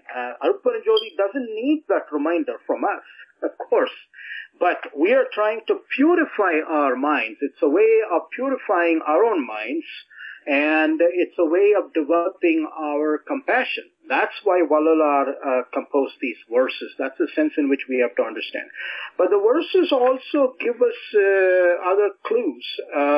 What it is that Vallalar refers to when he says as the means by which Arutperunjothi protects, right? He not only mentions the beings, muttaivai pailum uyirgal, the ones that are in eggs, thai karupayinul thangiya, ones that are in the embryo in the mother's womb and in the mother, nilam perum uyurvagai, nilkuru anaitum, plant life, worms and so forth. He's not only referring to the beings that need the protective function of Arutperunjothi, or he's not only invoking the protective function of Arutperunjothi on these classes of beings, and you will notice that it includes also Devargal and Sati Sattargal and Aivaradigal. One can only imagine the state of compassion and insight Vallalar must have attained in order for him to pray to Arutperunjothi, to invoke the protective function even in regards to these super-terrestrial beings, far superior in human capacity and knowledge. Right? His understanding must have exceeded those of these other higher beings in order for him to invoke the protective function of Arutperunjothi in relation to these beings. But he also mentions, in these verses also mention factors that help in protection. So I'll just give you an example. I mean, he does mention mare and so forth, rain, essential for life. But he mentions Bogamum Kalippum Porunduvat Tuyirgalai Agamut Kakam Arutperunjothi, which means Arutperunjothi uses the means of enjoyment and delight, sensory enjoyment and mental enjoyment and delight, to protect or sustain. Protection also involves sustaining and nurturing something. So that gives us a clue that Bogam and Kalippu are essential to sustain and nurture human life. Not just human life, other lives too. We find play in animals, which is their form of Kalippu or delight. They engage in play behavior. And this verse says that those are part of the means by which Arutperunjothi nourishes or sustains living beings. So the sense of beauty and the delight that comes from sensing beauty is also used by Arutperunjothi to sustain and nurture things. Kalamum niyadiyam kati, that is time sense, and niyadi, regularities of nature. So, including seasonal regularities and so forth, by means of kalam, the time and the time sense, and niyadi, knowledge of regularities of nature, Arutperunjothi protects, sustains, and nurtures things. So that tells us that we have to pay attention to the time sense and also regularities of nature in order to protect ourselves. And then he mentions vichai and ichai. Vichai, ichai, valaivat tuyirgalai acharakkattarul Arutperunjothi. Vichai is knowledge. Ichai is desire. So both knowledge and desire are used by Arutperunjothi to sustain and nurture living beings. This means any task of caring for ourselves and of course caring for others should pay attention to desire and knowledge. Now the desires of course can be good or bad desires. And the verse certainly implies that we have to cultivate good desires because that helps in nurturing, sustaining our lives as living beings and as beings who have minds or consciousness. So these verses also indicate factors that we have to pay attention to if we want to sustain and nurture not only ourselves but also other beings. You can't do it blindly. You can't fly blind. You need to know which factors actually protect or help in protecting, sustaining, and nurturing. And these extraordinary verses tell us about that. Again, all the result of Arutperunjothi's supreme protective function. Now, moving on, There are also indications in the Vinapam, and this may be a way to close this talk. The Vinapams also refer to the protective function of Arutperunjothi, particularly in the context of the embryological development. You know, we start from a fertilized egg and a sperm cell, fertilized egg, and all those facts go through those stages, which are basically 3 stages. What's called the germinal stage, when the sperm cell combines with an egg cell to form a zygote, and then the division of the zygote and so forth takes place, and then we get into the embryonic stage, where there's an embryo, and then the 3rd stage is the fetal stage. These are the 3 stages of prenatal development, or development before we are born. And each stage has dangers. I'll just give you an example. For example, in the embryonic stage, which lasts from the end of the germinal stage to 2 months after conception, the bag of cells that's now called the embryo, it's a very fragile, structure. And the dangers are what are called teratogens. These are viruses. They can also be drugs that the mother is taking, or radiation, and they can cause deformities. So the viruses and bacteria are dangerous at each of the stages. And there are other stages, other things that come as a result of what the mother does. The mother smokes or uses certain drugs, X-rays and other radiation. As I said, if she undergoes X-ray in her stomach, that could cause a problem. Toxins like lead can cause problem. Illnesses or ailments of the mother can threaten. But despite all this, we have births that are relatively free of deficiencies. And that certainly requires an explanation. And from the standpoint of Siddha Sanmargam, that is the exercise, that is the workings of Arut Sakti, the protective function of Arutperunjothi.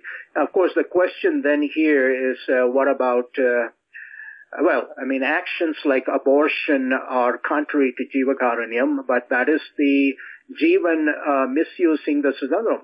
It's a misuse of freedom to destroy a life.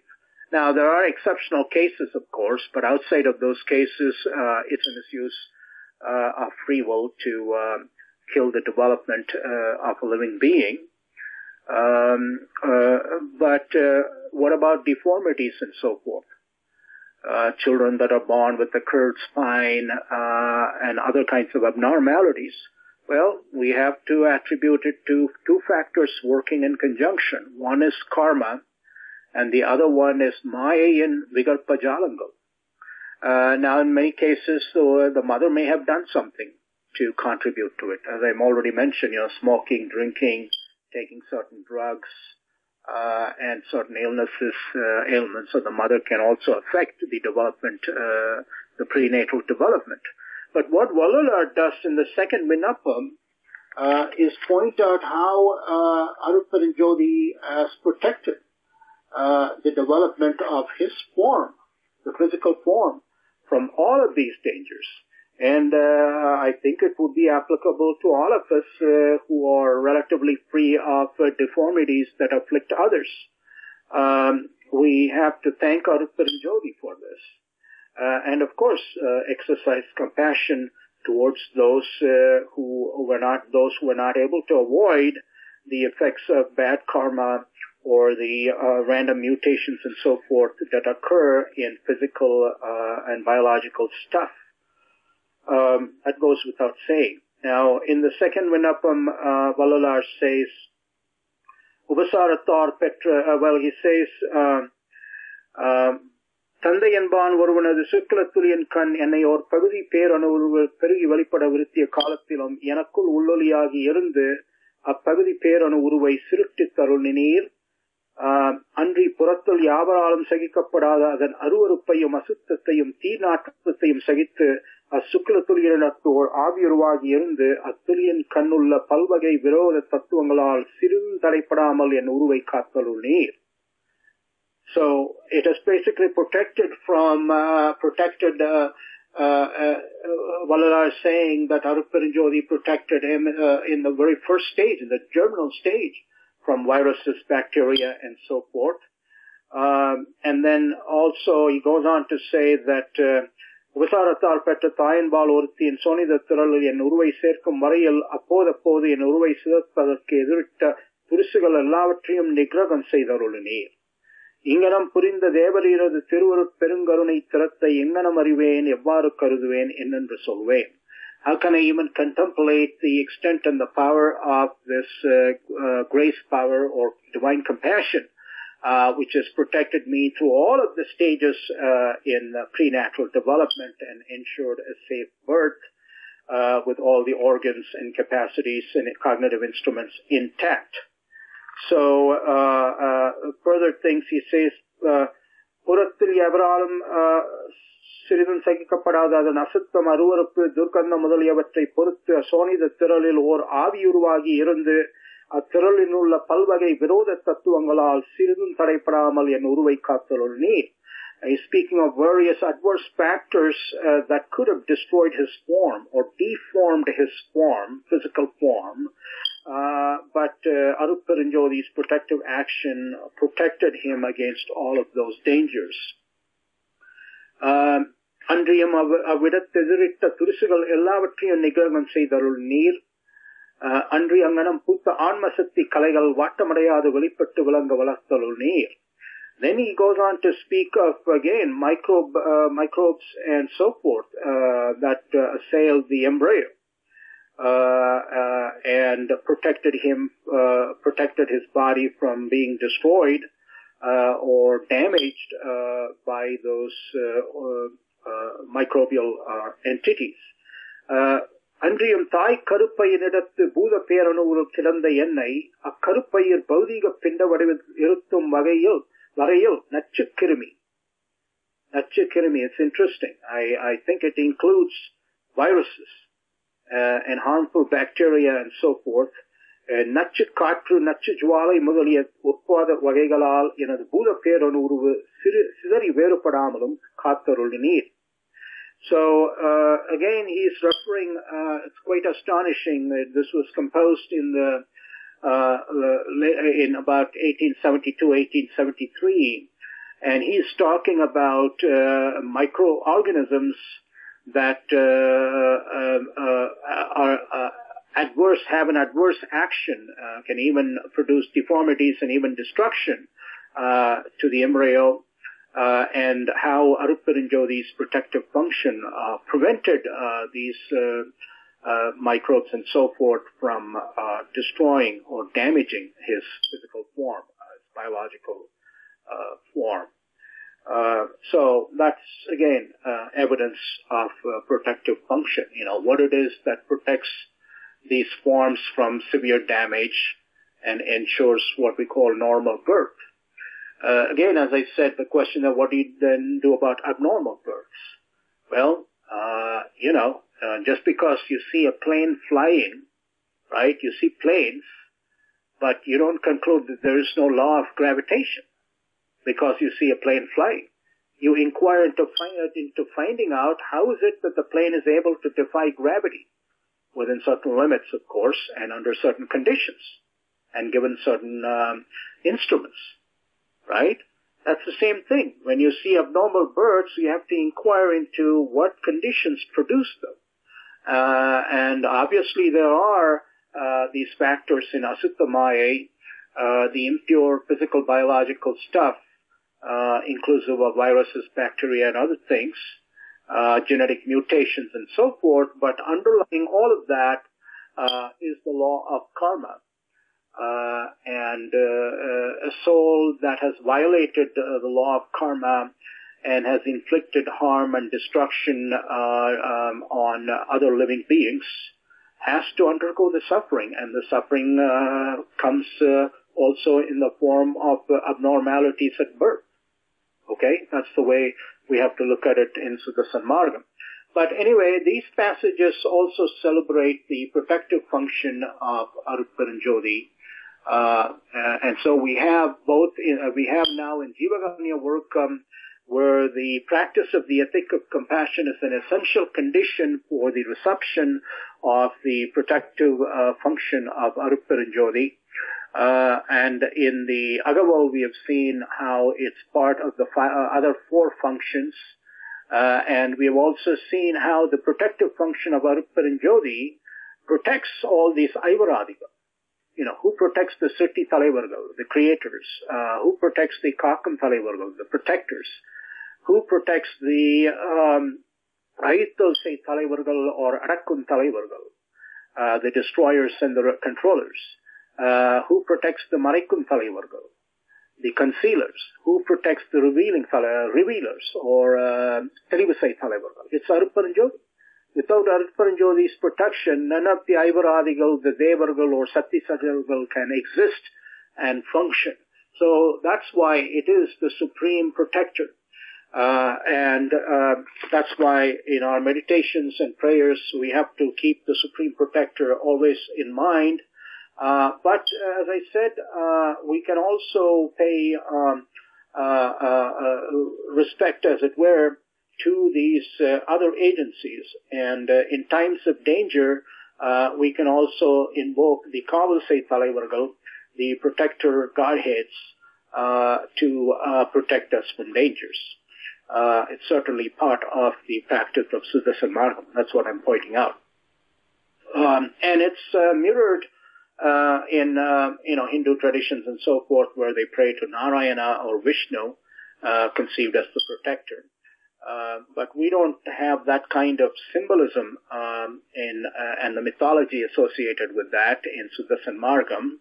Vallalar doesn't mention Vishnu or anything like that, with all the other associations, holding a disc in the hand and, reclining on Adisesha or serpent and so forth. We don't have all those mythological associations.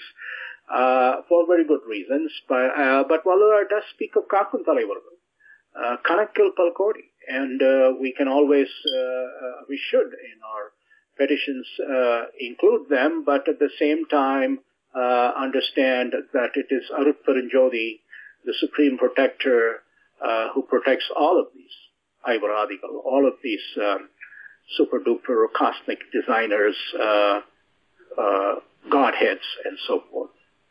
Okay, so that's something we want to keep in mind in the daily practice of Sudarshan Margam.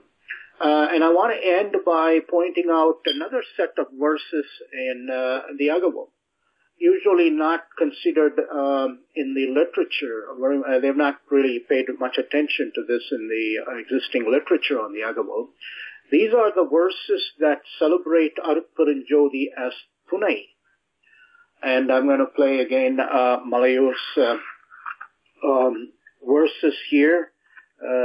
Thunai.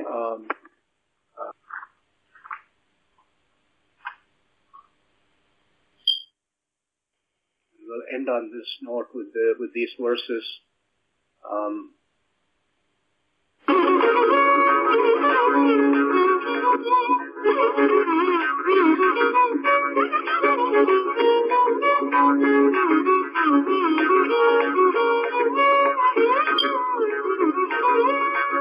பத்தயந்து அஞ்சிய பரிவிகண்டனை கற்றுமஞ்சேல் என தாங்கிய துணையே தளர்ந்ததோ தருணம் என் தளர்வெல்லாம் தவிர்த்து உள் கிளர்ந்திட எனக்கு கிடைத்தமை துணையே துறையிது வழியிது துணிவிது நீ செய்யும் முறையிது எனதே பொழிந்தமை துணையே எங்குரு தீமையும் எனை தொடராவகை கங்குலும் பகலுமே காவலை துணையே வேண்டிய வேண்டிய விருப்பலாம் எனக்கே கேட்டிருந்தருள் புரி என்னுயிர் துணையே இகத்தினும் பரத்தினும் எனக்கிட தாராது அகத்தினும் புறத்தினும் அமர்ந்தமை துணையே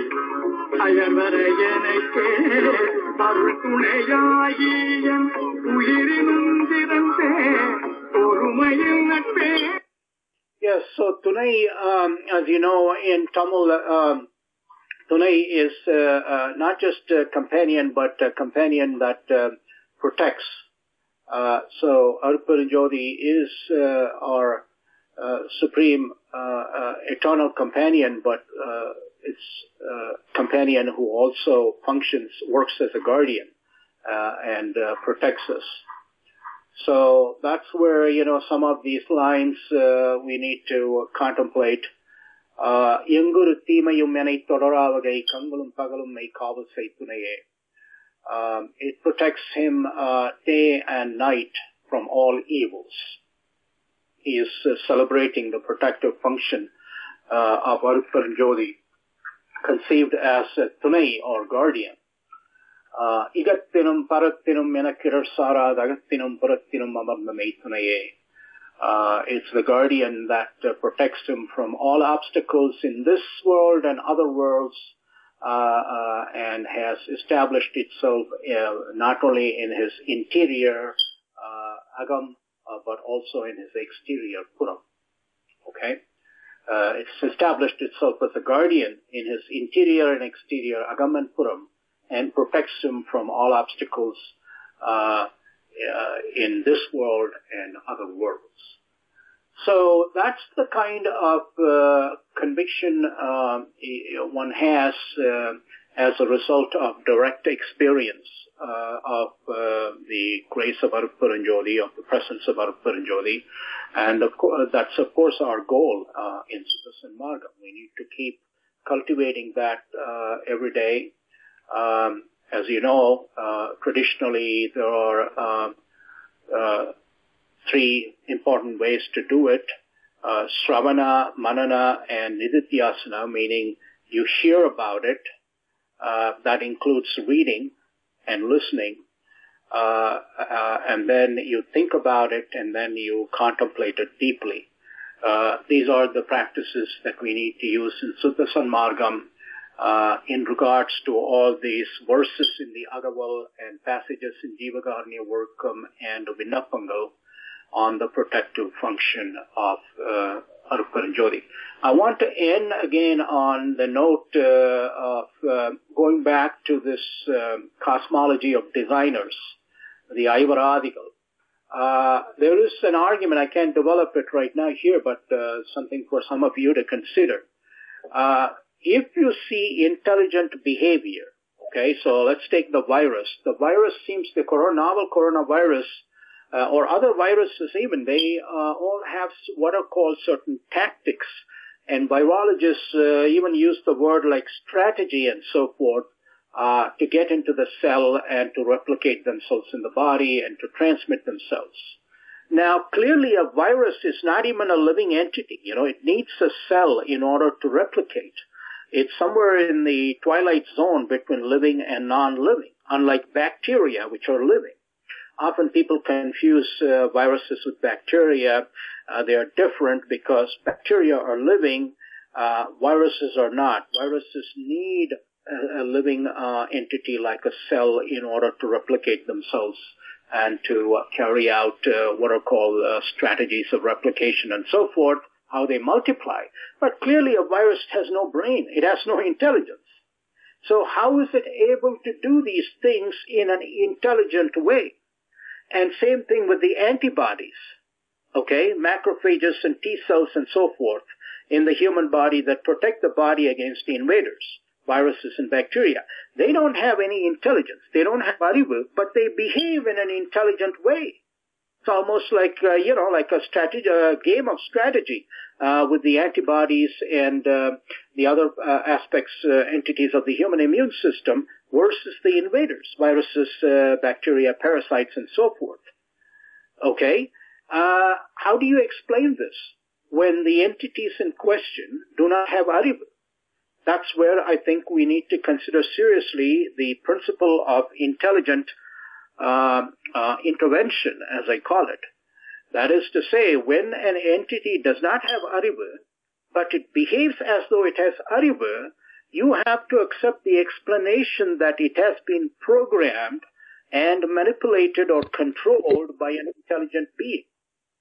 So you may see a computer working in an intelligent way. It's responding to commands and so forth. But the computer clearly does not have arivu. It is working out in terms of a program, and a program, of course, means a programmer, an intelligent being who has designed the program, and that's why the computer behaves and does things the way it does. If you use the same analogy with regard to viruses on the one hand, bacteria and so forth, and then the antibodies and other things in the human immune system, we reach the same conclusion. There must be intelligent beings who are manipulating, who have designed and who are manipulating in some way these things. Goes back to W.D. Hamilton, the great evolutionary biologist, speaking of extraterrestrial manipulators and saying that that idea, that hypothesis or theory is a serious one. Coming back to the Aivaradigal in Sudasan Margam, and the Sati Sattargal and so forth. So, that's the perspective we have. It's not something to be just dismissed as, old, people's tales or, some kind of concoction, mythological concoction and so forth. There are some reasons to, consider carefully. Again, when an entity that doesn't have arivu or intelligence, like a virus or an antibody, behaves in an astonishingly intelligent way, then we have to infer from that intelligent beings may have programmed it and may, in fact, be manipulating it. So that sort of reasoning, I think, gives a basis to this designer cosmology of Siddhasan Margam, where we look on the universe and see not just blind mechanical natural processes, but we see, in fact, the actions and effects of higher intelligent beings. And there are 5 classes of them in Siddhasan Margam: the Sirti Talaivargal creators, Kavasai Talaivargal protectors, Arital state Talaivargal or Arapun Talaivargal destroyers or regulators, the Marikum Talaivargal or concealers, and the Terivusai Talaivargal or the revealers.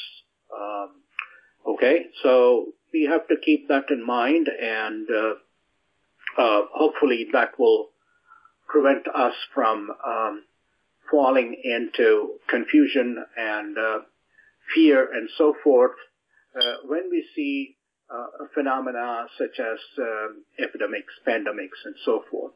We have to understand that there are natural causes and that those causes ultimately are manipulated by intelligent beings. And above all of this is the action of Arutperunjothi, which always works to bring about the development of the soul. So the soul going through this disease and, perhaps the body succumbs to it, it is going to another body with this knowledge of what the effects of this disease were in their nature. And who knows how that knowledge might work out in its next birth. Maybe it will become a virologist and uncover the workings of the virus and develop a vaccine and so forth. So ultimately we have to keep that faith in Arutperunjothi. It's all being done to help our development as Anmako. And because we have come into this body from a state of ignorance, all of these things happen ultimately to help us come out of that ignorance and progress towards knowledge. Arutperunjothi, Arutperunjothi, Arutperunjothi, Arutperunjothi, Panipperunkarunai Arutperunjothi, Varinin Perorul, Varinin Perunseer, Velganin Perorul, Velganin Perunseer, Potrinin Perorul, Potrinin Perunseer. Thank you so much. And again, very happy New Year ahead. Happy, safe, healthy New Year to all of you. Thank you very much, Doctor.